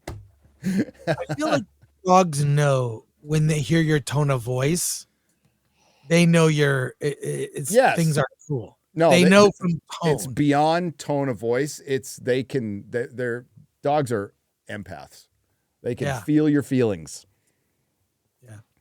Jacob Jazz for £2 Morphin Clark is a dime. Shame about Galadriel. Shame about Galadriel. It is. And that's the one thing they leave out of, like, whatever. The Mary Sue needs attention. So they're going to write about us instead of maybe actually talking about any of the issues. Like the reason people were mad about Star Wars was the treatment of classic characters. Same goes for everything. Same goes for the Rings of Power. The treatment of Galadriel. All these people who hate women are pissed about the treatment of Galadriel. Teletran 69 for $20. Hail, Gary and Chris. With the Critical Drinker coming to Grand Rapids, Michigan for Comic-Con, any chance for a Fellowship or Film Threat meetup collab? Guarantee no one will get robbed. Well, I'm going to be in Wisconsin around the same time. Actually, at the same time. I will be in Wisconsin, which is a lot closer to Grand Rapids than being in Texas. That's all I'll say right now. That's all I'll say. But the math makes sense. Yeah. Drinker will be at the Grand Rapids Comic-Con in Michigan. You can still get tickets. And I will be around at the same time. So who knows what could happen? Who knows? Who knows? The infamous El Guapo for $5. Hey, fellow dad ranters. This may be random, but just got to say Gore has way too much creamer in his coffee last few weeks. Notice how light that bitch is. Fact check, please, if needed. Men should drink it black, although occasionally girl drinks are okay. LOL. Black coffee. Maybe he likes his coffee like he likes his men. Black with a little bit of cream. A little cream in that coffee? my American. Oh my God. A little glimpse behind the curtain. Oliver Lavery Farage for 10 British pounds. I was an extra on Harry Potter 1 and had the privilege of seeing Rick Mail read for Peeves. Oh, that day is one of my fondest memories of Potter, and he laughed and joked with us off camera. He was a generous actor. Oh, shit. That's awesome. Yeah, man. Put the Peeves scenes back in if they can. I really like the TV edits for the movies are superior versions of all the movies. Now they released it and you can get it on 4K, the director's cut essentially, but it's the TV cut with all the deleted scenes added in. And they're better versions of the movies, right? So if you go to Peacock, you can watch the TV versions without commercials. So it's these are not available on Blu-ray or DVD on the later films. Legally. Or the 4K. But if you go to Peacock, you can watch the full TV versions with way more context, and it's better. It's much better. They left out a bunch of deleted scenes in Deathly Hallows Part 1 and 2 that I wish they would go back and put into because it would make the movies better. It would. Walter White Walker for $2. Cam exposed only an Iger. Please react. LOL. Cam exposed? I don't know what that even is. What's Cam exposed? What's only an Iger? I know the New York Times wrote an article about the coup at Disney and Iger's but we knew all this. This is all stuff we speculated, and it turned out to be right, that Iger never intended to leave. He wanted to stay in control. He just didn't want to do the day-to-day. He pussed out because of COVID. He knew about COVID before we did. He was tipped off. He was tipped off by his, by all the... Operation Mockingbird. You aware of this? Operation Mockingbird. Heard it. Operation Mockingbird is CIA assets working and shaping news in the 50s and 60s during the Cold War. They had direct employees, operatives. They had reporters on the payroll. Some suspect correctly led to Watergate. But this is a known fact. This is a thing that happened, and it never stopped. It's expanded. It's not newspapers anymore. It's whatever company provides information, there's a CIA asset working on it. We just got that exposed with Twitter when it was bought out. FBI and CIA were all working at Twitter. You don't think they're working at Disney, who owns ABC? You don't think they're working at NBC Universal, which owns NBC? You don't think they're working at Amazon? You don't think they're working at fucking Google right now? You're crazy. Of course they are. Of course they are. So Iger knew way before we did, probably later. Like I remember when I first heard about it was late in 2019. So he was probably preparing to leave then. And yeah, so and now maybe people are upset with him at Disney. I don't know. But the woman who's running ABC television right now, who I believe is the heir apparent, is going to be 1,000 times worse. Samuel Ayrton for $19.99. Unless I hear it kicks ass from you guys, I won't watch it. The last few years should have been a golden age of high fantasy. I agree. And the only thing that decent was House of the Dragon. Also, you guys watch Patriot yet? I've watched the movie. I have not. B-Chain 315 for $5. Hail Nooner. Can't stay long. Just wanted to wish Gore a very happy birthday month. 19 more days of birthday to go. Oh, God. Sure. Thank you very much. I appreciate it. Carlos Batista for $10. Gary, if they thirst trapped Hillel Lucifer, the devil, with Paradise Lost, they'll thirst trap anything, let alone Sauron. Have a carne asada on me. It'll make you feel better. Next time I'm in a state that sells them, I will have one. Thank you. think the closest state is Arizona. At Clampert, $9.24 for $2. A WB will do to Harry Potter what Disney did to Percy Jackson. Well, it'll have the same result then. Smooth the DJ for 20 euros. I love how Disney tries to be champion of race, yet they always forget to congratulate James Earl Jones on his birthday. Well, they won't have an opportunity to do that anymore. Hail to X-Ray, Gore, and you, Gary. See you in a few weeks for SpaceCon. Hail to the chat. Lock it in. Yay. See you, Smoo. See you, Smoo. Can't wait to see you, buddy.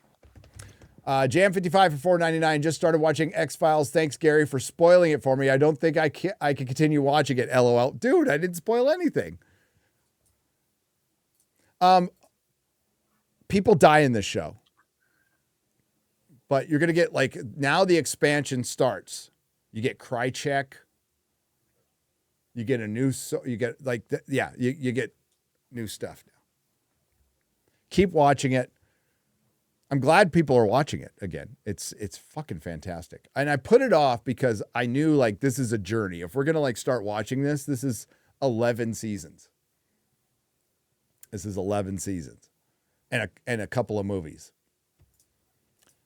Darth Mick for $10. Fun fact, in 2029, Apophis, named after a god of death and dragons, a mountain-sized comet is passing within 20,000 miles from Earth. The moon is 250,000 miles away. Yes.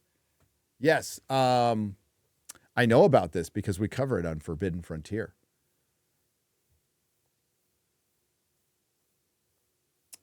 And it depends. Comets in the past, meteors and comets have grazed the Earth, where they graze the atmosphere.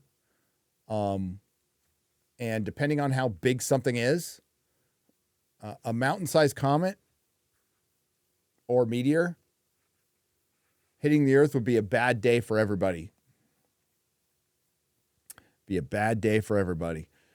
Gory-eyed beast for 20 Canadian pesos. You never like my chats anyway, so fuck it. Take my money. Can you like chats? I like chats. Squeed, what the hell is this? Squeegee for 50. Gary, remember a magazine called 1984 from 1978? I do. My gateway to Corbin, Mobius, Bilal, Jimenez, etc. Unusual art plus stories, weird worlds, creatures, spaceships, ray guns, blood and boobies, transformative. Never bought another superhero comic again. Oh, I continued, but yes, heavy metal, 1984. Oh God, those are the days, man. Omni magazine. Future Life was a magazine that Starlog put out. I was a magazine and comic book junkie as a kid. I had newspaper routes just to buy stacks every week. Mexi Rage for $10. Do Chris, you gonna join the Twilight movie watch along when it happens? Haha, love you, Gary. Shut up. Yes, no. We're doing a Twilight. We're doing a Twilight movie watch along around the holidays. Really? Okay. About it. The first movie is the only one that's watchable. Oh God, I don't even want to get into a conversation about it. It's not watchable. It's fucking terrible. I love all the movies, but I'm a girl, so it makes sense. It's a good movie. I'm saying it's watchable. Nikos KN125 in 2 parts for 10 euros. Gary, remember me? I was actually the one who told the drinker about Battlestar Galactica and George R. R. Martin. I had to expose his hypocrisy. I don't. Was it from the meetup? Interestingly, I am the atheist, and yet the finale is my favorite episode because God was established part of the world from the beginning. Cheers. Yes, I've talked about that in the past. I like the Battlestar Galactica ending because it does flip things on its head, and this is why it pissed people off, basically, except for this person, on religious and spiritual beliefs. People are like, what? God and the devil? It's like, no, it was a serious science fiction show that got into the spiritual and stayed there. It didn't make it some alien. And I thought that was cool. So I like it. Yes. I like that they went there. They had to rush it, though. They did have to rush it because they knew they were going to get canceled, so they want to go out on their terms. Imagine Chris. Yes. Star Trek Discovery got 5 seasons, and Sci-Fi couldn't afford Battlestar Galactica, which was their biggest hit ever. Like, on the cover of magazines, appointment television, the strongest word of mouth you could possibly get from a show. And they had to cancel it early. And not sci-fi or genre magazines, like Regular. regular entertainment magazines like EW and whatnot. Like Yep. it was beloved but beyond the genre fans. Enoch Bond reviews and rants for $5. Seeing as it's 9/11, hashtag never forget, I thought I'd remind everyone that an Acolyte fan said being canceled was her third tower. This is true. A real nobody for $9.99. Anyone ever tell Frank Gore that he looks like Key Mondessorin, Sarek's assistant in the TNG episode Sarek? I'm going to have to, do you? Do I? It's William Dennis is the actor. Well, there is a interesting photo. I just Such put a good the link episode, in dude. private chat. There's a really interesting I pic. You want to put that up on screen. Wow, really? I had nothing to do with. He doesn't look I had like nothing to do with that. Don't click on it. Well, click on it. You might as well. Jesus Christ. Internet's so weird. No, I love the internet. are we looking at the same William? Because that looks more like R&B to me. Okay. Looks more like You R&B. do kind of look like R&B with like a full beard. Dude, that though. guy's in a Sure. bunch of shit. You wouldn't know, he's a famous character actor. Really good, by the way. But I'd say more R&B without the mustache because he's got a goatee. I don't even know if is he still around. I hope he's still around.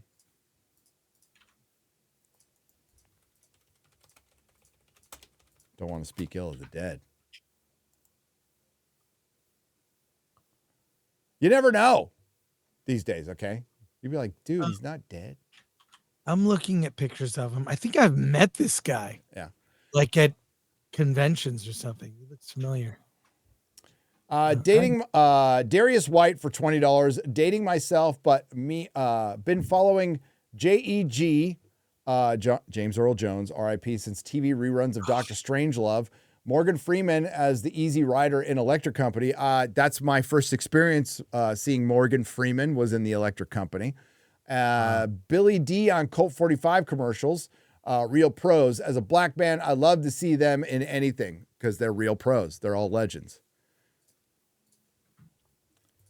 Sarah Gould for $20. After season 1, there is no way Amazon could improve the Rings of Power season 2. Season 1 laid the foundation. It is in an unfixable way. You are correct. So for season 2, they told a prequel's backstory and made it even less flexible for shipping. Never feed the shippers. Ooh, that's good, Sarah. Never feed the shippers. Never feed the shippers. And you know what? Even in shows where like early, like people were like, Fox or Mulder and Scully need to get together. It's like, no. Maybe in the last episode, but no. Hi. They're here from UK, and this bit is odd topic, but as a pro wrestling fan, wondering what you guys think of WWE going on Netflix and the upcoming Vince documentary on there could be could the former be there to harm the latter? Possibly, but they were doing the documentary beforehand. I think it's a huge win for Netflix. Netflix is trying to get in. Netflix will eventually try to get the NFL. Oh. They will, because I mean that live sports is still like the moneymaker, and will be. Amazon is doing things like Thursday night football and stuff like that. So yeah, I can see that. Yeah, so I wouldn't be surprised if like you're seeing live comedy on Netflix. You're going to start seeing live sports. I think there already is live sports. Can't remember what, but yeah, they'll get into that. Once they figure out a way to commercialize it, once they get the commercial thing going, for sure. Hey, YouTube, big win getting NFL Sunday Ticket. That was a huge win for YouTube. Yes, I pay for it. I do it. Walter White Walker for $2. I have a bunch of 70s Star Wars comics. Worth anything? As a set, yes. I mean, it depends. If you have the first appearance of Boba Fett, that's kind of a... what you want to find is... God, I got to go off of memory here. Correct me if I'm wrong, chat. Number 1... There is a variant of number 1, a rarer form. I think it's a 35-cent price tag or a direct market price tag. I'm going off of memory here. But there is a alternate version of the first comic that's worth astronomically more than the regular version. Does it say still only 35 cents? No, it's this was I love when it would say before there. still. This was, yeah, I know, like, because they're about to change the price. Like, but they would have a diamond price and a regular price, and it had something to do with where it was like if it was direct market. No, that was the UPC code. It had something to do with I can't remember now. I knew it, at the comic store. I've slept since then, but the chat will probably help me out there. There is a Star Wars number 1 that is super rare. I hated that still only. It's the 35-cent version. Thank you. Yes, it was the 35-cent version. I have it, by the way. But it was weird the way the pricing went up. It kept going up and up and up. The still only thing, they would do that. Yeah, because that was I was buying, when I first bought comics, it was still only 25 cents. Same. Yeah. 25 cents. That's when I started buying. That's what I was like, still, I didn't know what the still only meant. But it meant you're about to hit 30. That's what it means. They're going to get another nickel out of you. And giant size were 50 cents, but they had all the reprints. That's the only way we could read old comic books, dude. Yeah. We get that the Origins books by Fireside, or you got reprints. The Treasury editions that are like, I have them all. I have every single Marvel Treasury love edition. Those. They're brilliant. Love those. I got one right over there. Signed by Stan Lee, Superman and Spider-Man. The Superman and Spider-Man one. I can't pick it up. Did you have a Origins of Marvel Comics? That Perfect Bound. I read that over and over. I just stared at the art, that painting on the cover with what would be Stan Lee's hands on the typewriter. It was just... and Son of Origins. Yes. Had that.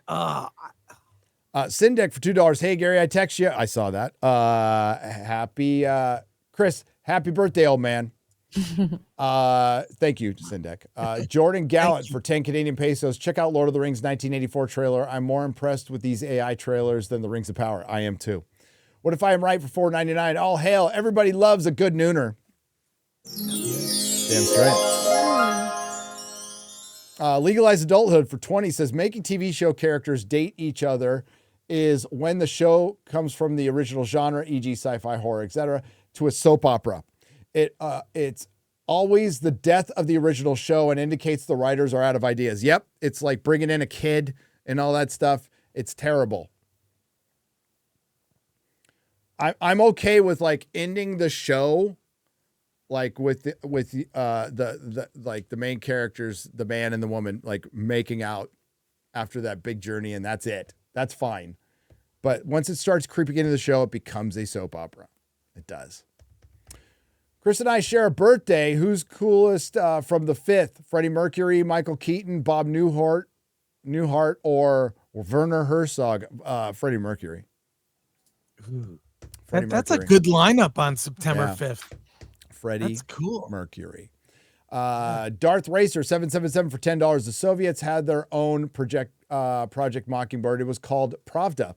What's interesting is the communist genocides have been well documented, so there wasn't any good reason to exaggerate anything. Yep.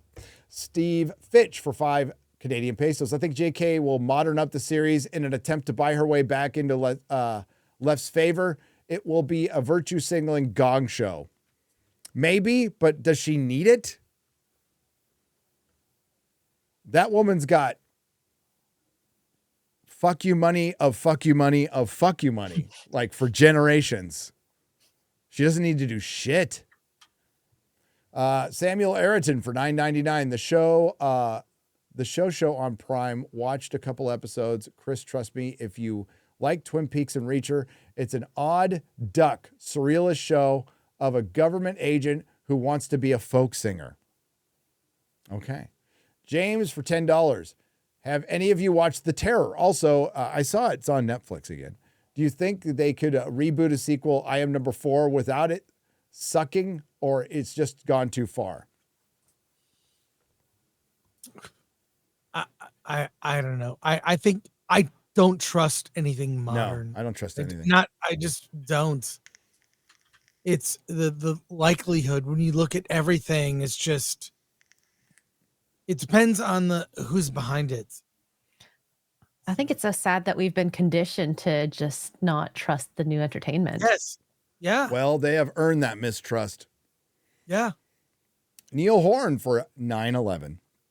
Hail Gary, Frank, and X-Ray Girl. Gary and X-Ray, are you excited for your Peru trip? Yes. Yes. Oh my gosh. So freaking excited.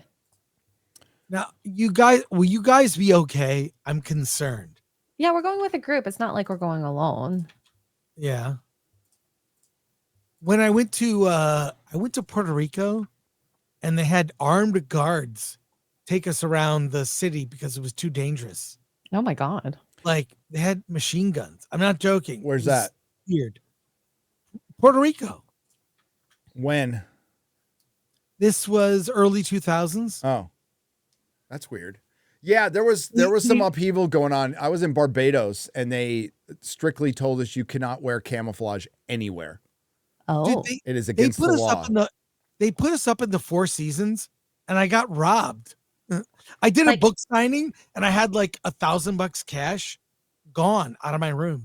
In Barbados, they tried to carjack our taxi. They did. I just hung out by the pool at the Four Seasons, which was safe-ish. Yep. But going outside, they said, no, we're sending you with, like, they had guys with guns follow us around. So you'll be okay in Peru? I think so. Peru doesn't have any political turmoil right now that I know of. Are they eating cats? I saw X-Ray Girl. No, they eat as a delicacy in Peru. Pig. They eat guinea pig. And they're all eating it. Yeah. Matthew, I'll try it. I'll give it a Matthew try. Hammond for $2. Chrissy is having a baby boy in April. What? Is this an old Is she super chat? pregnant? No, he just sent it. What? Is she pregnant again? I mean, I don't know. Let's I go don't to The her. baby was born in April, so I mean, damn, if she Is that an old If she message? timed it. Yeah, that's why I'm like, is this an old message? Because no, it's new. you care to elaborate, Matthew? Are you in the chat? past? Hang on. Are you in the past right now? Did you time slip, buddy? She would make an announcement. I think. She would have told us first. Hopefully. Screw these guys. She found we found out by accident, remember? So it was before we went on Friday Night Tights, and we were like, hey, we're doing the Las Vegas meetup in April. And Chrissy's all, ooh, I don't know if I can make it. And Ryan goes, you're pregnant. And she goes, and he's all, no way. Yeah. I actually knew she was pregnant because before one of the Simcast streams, I was like, oh, look at that big, huge water bottle. Where'd you get that? What are you drinking out of that? Thinking it's like White Claw. And then she over-explained. I was like, okay, Chrissy. I see what it's you're an saying. old post, says Kara. Yeah, I was like, that feels like it. Yeah. Okay. Yeah. Well, Yeah, she gave herself up pretty quick there. Yeah, I'm scrolling through the feed. Vagina jokes, butthole jokes, nothing about a baby. That's it. Yeah. sounds typical Yeah. Chrissy. What if now poor Chrissy's gonna get inundated with congratulations on the baby. No. What if I am right for $4.99? Every season should start on Harry's birthday. It should. That's how the books start most of the time, right? Every season should start where the books start. That's what should happen. And the house elves need to be a big part of it, a huge part of it. And yeah, there's a lot they left out. M2M for $10. It's been over 16 years since GTA 4 came out. Modern Hollywood wishes it could create such a well-crafted world, narrative, supporting cast, and protagonist. Nico Bellic is my main character for life. They can't. Scotty for $4.99. If you're a Rick Mail fan, may I suggest watching the TV, The New Statesman, and Bottom. Two great Bottom. Two great male shows. I know about Bottom. I haven't watched The New Statesman yet. Britt Cormier for $5. Thundar had the best sword, flame blade, and carried it in his waist. Yeah, it's fucking badass. English Batchers for 10 British pounds. Have you seen Mr. In Between? It's too good. Like if Shad was a hitman. No, I haven't seen Mr. In Between. If Shad was like a Mormon hitman? Oh. Matthew Facsheen, 1993 for 20 Canadian pesos. I was stopped by the cops in Mexico once. They put me and my friends on the hood of their car to check our wallets and then took off when they couldn't find money. Scary moment, honestly. Yeah, that'll happen often in Mexico. They'll bust you and you just give them some money and they go away. So you always go down to Mexico, have some money to pay off the cops. And I doubt that's changed. Kenya for $10. What do we think about Rangs having 40 million views? Over 11 days, counting all, they said 3, counting all 4 episodes, and they said some. They used the word some. So I am suspect. Dad Builds for $5. Thundar was an ABC cartoon that ran for 2 seasons. Yep. A longtime watcher of yours and greatly appreciate all of your work. Cheers. Yes, it ran for 80 and 81. I was, how were you back then? I was 10 and 11 back then. Oh my God. 81. I was 15. Yeah. Yeah, you're more like my older sister's I'm age. Way old compared to you, Gary. Yeah, you're my older sister's age. F6 Blue for 5 British pounds. Hi, Gary. Hi, guys. Best cartoon character, Earthworm Jim, Princess What's Her Name, and Queen Slug for a butt. Earthworm Jim's cool. Chaos Forever for $2. Hello from the Bigot Army. Keep spitting facts. Cheers. What's up, my bigots? You know, I was thinking this might be the worst description ever, but I'm going to roll with it anyway. So Jack Black, I don't care if he's in the Minecraft movie, but he's like voicing all the video game movies now. And I think he's stolen Patton Oswalt's work. Because I think those two guys, along with Kevin Smith, are Hollywood's house nerds. Right. Yeah. They do nerd face. Well, you understand the nerds? Yeah, Will Wheaton's one of them too. Benny's Gaming Addict for $5. Culver's Burgers are great if you get hungry in Wisconsin. Don't get snowed in. If I'm going to go to Wisconsin, I'm not going to get the fast food version of a butter burger. I'm going to go to a real burger joint. There's one in Sheboygan that's awesome, and get a real butter burger, like a proper. We did. Oh yeah, we did. Good. Thank God. Sheboygan's a great town, man. I'll be in the Sheboygan vicinity. So that's where like my other residence is. Like, and there's a great comic store there too, right? There is. There's a great comic and toy store there. Yeah. So we have another residence that's in the vicinity of Sheboygan. Currently, my kids are staying there because my kid's going up to school in Wisconsin. So it's an excuse to just hang out with Junior longer.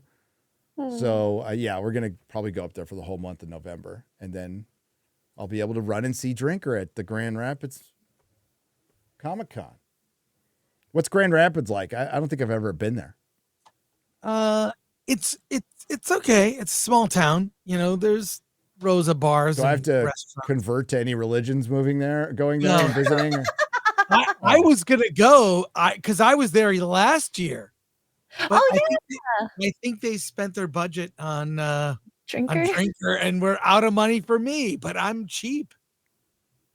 So they were great. They treated me really well. So love to go back. And we have SpaceCon coming up. So yeah. Lead Smith 93 for $9.99. Hail, my dad had a big collection of Green Lantern comics when I was growing up. I would love to rebuild them, but don't know of where to start and what they are worth. Any help good is good. Hail to the fellowship. Well, you bring Hal Jordan Green Lantern, starts in the 60s when Carmine Infantino was the editor, I want to say. And they're pretty cheap. Like Green Lantern comics are not going to be astronomical like certain Batman books and most Marvel books from that era. Marvel books from that era are worth a lot more. The reason they're worth a lot more, there's a lot of first appearances, but more importantly, they're canonical. They still count canonically. Can't speak much for current time, but before I gave up comic books, up until 2016 and Marvel's Secret Wars, everything from the 60s was canonical. There was some little retcons here, but everything counted. That's what made the back issues worth more money as a whole, not counting keys and first appearances. But they're kind of silly in the 60s, but it was, I do believe, I'm not as strong in early DC knowledge as I am in Marvel, but Carmine Infantino was either an editor or editor-in-chief back then, and he was the one, or he was creatively involved in like the redesign and redesigned the Flash costume and the Green Lantern costume. I remember I talked to him before he passed. He was at a table on his oxygen machine. I got a picture of it somewhere. And I asked him to draw me a picture. I still have it. He drew me a picture. And Stan Lee walked by with his posse. And fucking Carmine hated his guts, man. He's like, fuck that guy. Which is funny because, like, the year before, I heard Stan Lee cuss. Why am I'm blanking on his name. Chris, you know it. It is Toxic Avenger, guy who created Toxic Avenger. Trauma Studios. Yeah, runs Lloyd Trauma. Kaufman. Lloyd Kaufman. Lloyd Kaufman came up during a charity thing, with a mini marching band, like a guy with a tuba, a guy with the trumpet, and a guy with drums, and like 4 women dressed like the fucking 70s, like they had the dolphin shorts on, and like, so he had 4 fives with him, if you know what I'm saying. He had 4 fives, like mids, like dancing. He dances up the stand. He's all, "Hey, buddy," and he interrupts our conversation. Right? He stands all, "That motherfucker." I'm like, holy shit. I love Lloyd. He's like he's a character. Yeah. Yeah, that was crazy. Nut 716 for $5. Any recommendations on Anunnaki research? Big fan of Randall Carlson and Graham Hancock for years now. Anunnaki is you kind of got to. I would start with Zachariah Sitchin, but his summations are crazy. Just remember that. But that's where you start with Anunnaki, and that'll take you down the Anunnaki rabbit hole. So the 12th Planet by Zachariah Sitchin. And then, because like Graham generally, he doesn't call them Anunnaki. What you're looking for are basically old gods. You're looking for the old gods or the watchers, the people who guided civilization. That's what you're looking for. And they're called Anunnaki, but they're also called many other things. Graham refers to them as possibly the Watchers of the Seven Sages, but start with Zechariah, and then you can go into Graham's work.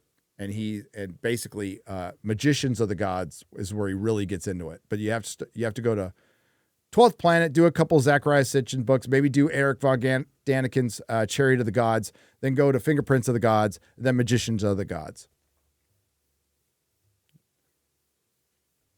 I love all the Forbidden Frontier stuff. I'm loving because it goes way beyond the Anunnaki. So essentially what it is civilization creators. The theory is there was either Lemuria or Atlantis or both were wiped out in a cataclysm, but people survived. And what they tried to do is reseed civilization.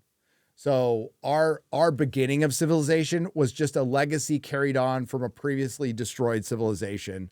And that's where you get the start at Göbekli Tepe. And that might explain why agriculture just popped up out of pretty much nowhere. Like people just woke up one day and said, I'm going to start planting shit.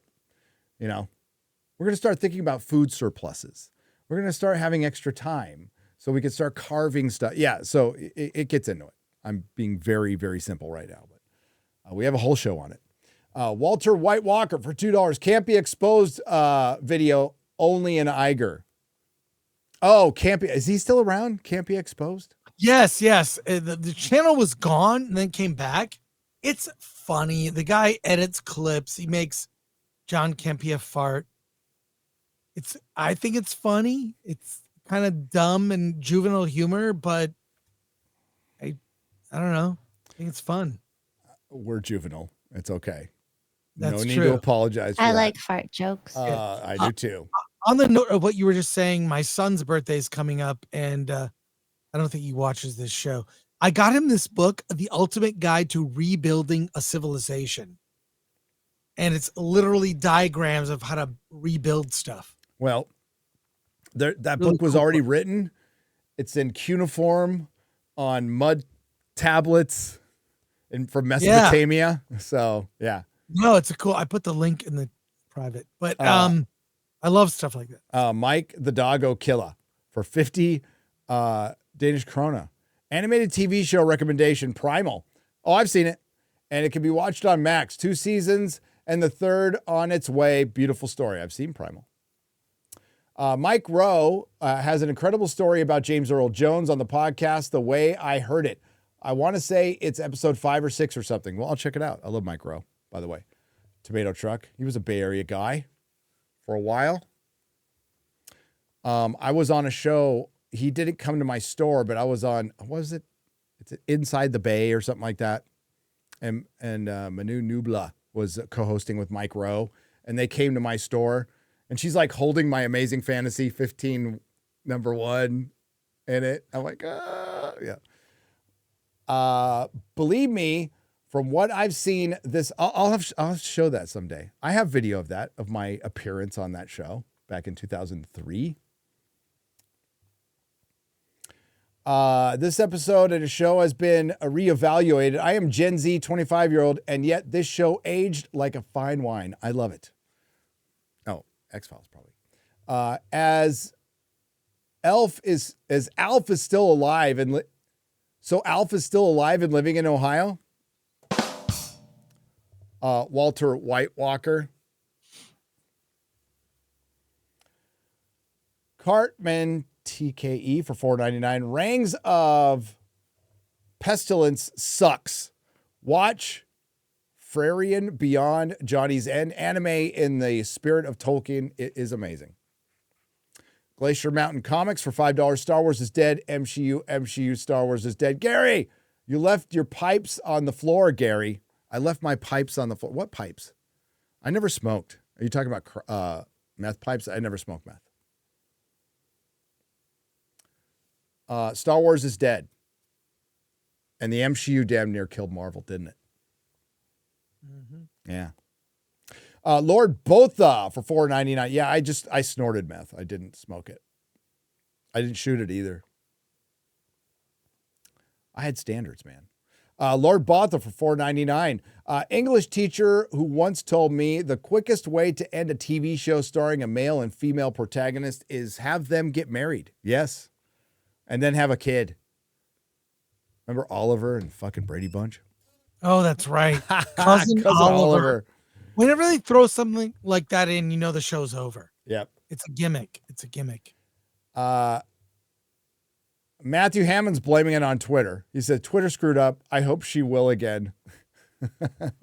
How did Twitter screw it up? Did you see an old tweet? Maybe somebody liked it and it showed up on your feed. That happens once in a while. Bennis Jam for $5. Hail!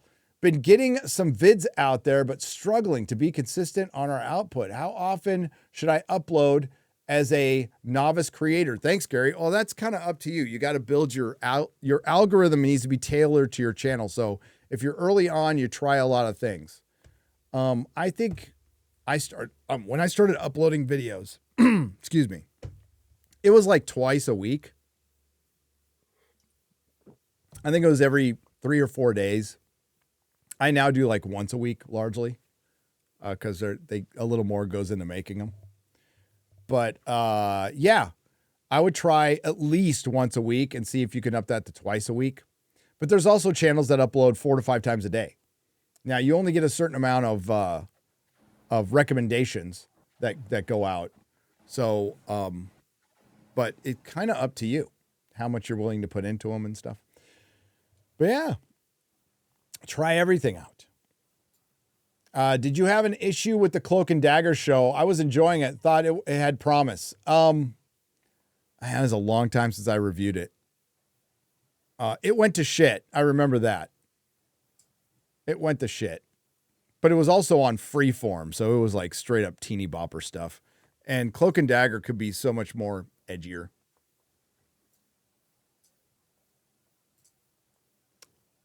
But I like them in Spider-Man, Spectacular Spider-Man. I got a box of it right here. Okay, that's it.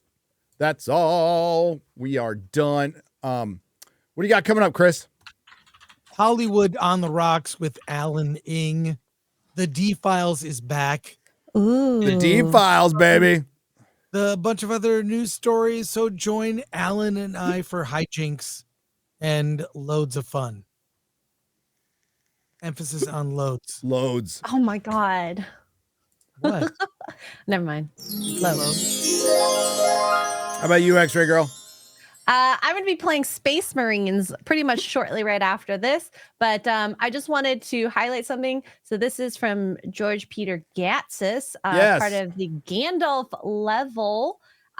He has a book coming out from Critical Blast Publishing, the little President Trump sandbox.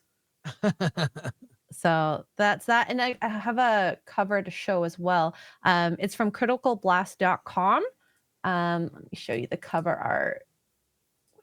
Oh, there we go. I think it's really cute. Look at little Trump there. Oh my God. It's hilarious. So That's if you want hilarious. a kid's book about Trump, you can go to criticalblast.com and support him. Thanks, All George. the characters look like they're filled with joy. Yeah. Filled with happiness and joy. Very This joyful. this almost looks like you, Chris. Oh, Yes, it's yeah. me. I see I Elon. shaved. I see Elon right there. This So, would be Ryan if he was happy. Ryan's not Yeah. happy. I can't even conceive that. Yeah, I was gonna To be say. honest with you. That is something that's beyond the conception of our perception, or perception of our conception. Oh wait, no, he's actually just drunk. Sorry. Oh, no, that makes him gay. Makes him gay. So yeah, criticalblast.com. Thank you. Yep. And yeah, Space Marines too. Very excited. Space Marines 2. I got stuff to do. Cool. I got stuff to do. Watch the X-Files. Watch. We're doing a watch party for the Rings of Power tomorrow morning. Oh God. And it's doing another. I'm seeing it all the way through. I'm doing a video on every episode, and it'll be followed by a supercut. I'll try to mix in something else. I really want to. We'll see if something happens besides the acolyte. Oh yeah, Agatha. Agatha's coming up Next week. Next Next week. week. I have not gotten advanced screener yet. Oh, we didn't even really? show I the clip. don't think I will. So What the clip? kid playing Wiccan said, like, we're seeing so many regurgitated 2016 lines. Is all Marvel Comics is not just for straight white men. And I do believe somebody did say that this is, somebody said it to me for sure, that this will be the gayest Marvel show. There is a gay episode. There's a full episode of The Gay TM. We should call it that. The Gay TM. Yeah. I heard a podcast with all kinds of quotes. I already know what we're about to see. It sounds awful. Yeah. So it's not scissoring? No. Oh, okay. More of the sword fighting variety. Right. Yeah. Get your lightsabers ready. So yeah, get ready. Get ready for this series. Yeah, it's going to be going right with the Rings of Power for a little while. Good news. And hopefully I'll have time to do it. Tulsa King is back Sunday. Fucking great series. Chris, you need to watch Tulsa King. Some of Sly's best work in years. And tomorrow, we're trying to work out a watch party with Mahler and Az and maybe some other people for the Grand Tour's final episode in the next 2 or 3 days. So we'll get with you on that. Possibly Friday morning. So there's that. Thank you very much. Cool. Hopefully, the Acolyte will stay canceled, and we aren't. See, that's the funny thing is the Acolyte is canceled, and we aren't. Yeah, there's more to that. That is a developing story. Well, it's ongoing. It's developing in different directions for some people. Yes. Different directions. Some are going up and some are going down. I do believe. I didn't realize I'm blocked by Star Wars. I'm blocked by and have been forever. I've never interacted with them. But not by Molly. Oh, So I'm blocked by Molly. So there is a chance. So you're saying there's a chance. That situation is so annoying to me because people come after me. I just do my thing and whatever. False flagging on YouTube. Super gay. Low T energy. And they are living the find out portion of the fuck around. Yeah. So, hopefully they learn their lesson. I don't care. If I never talk about them again, will be too soon. Because I don't care. I don't care about their content. I don't care about Disney Star Wars lore. I could care less. So thank you very much. Thanks to the Nerdrotics. Thanks to everyone who left a super chat and donation. You help keep the lights on. We appreciate your hard-earned money. And we appreciate your time, taking your time out of your, we only have limited time here. And the fact that you spent some of it with us, we greatly appreciate it. We also greatly appreciate all the support we've had across the internets over this nonsense. And Chris is like my sign person.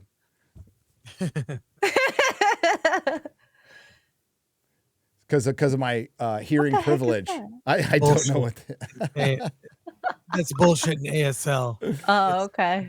And then but thank you, everyone. And we'll be back next week. This will be re-uploaded on Nerdrotic Live within the next couple hours, or just hang on to the link and keep listening. We just unlist it, but it won't be gone.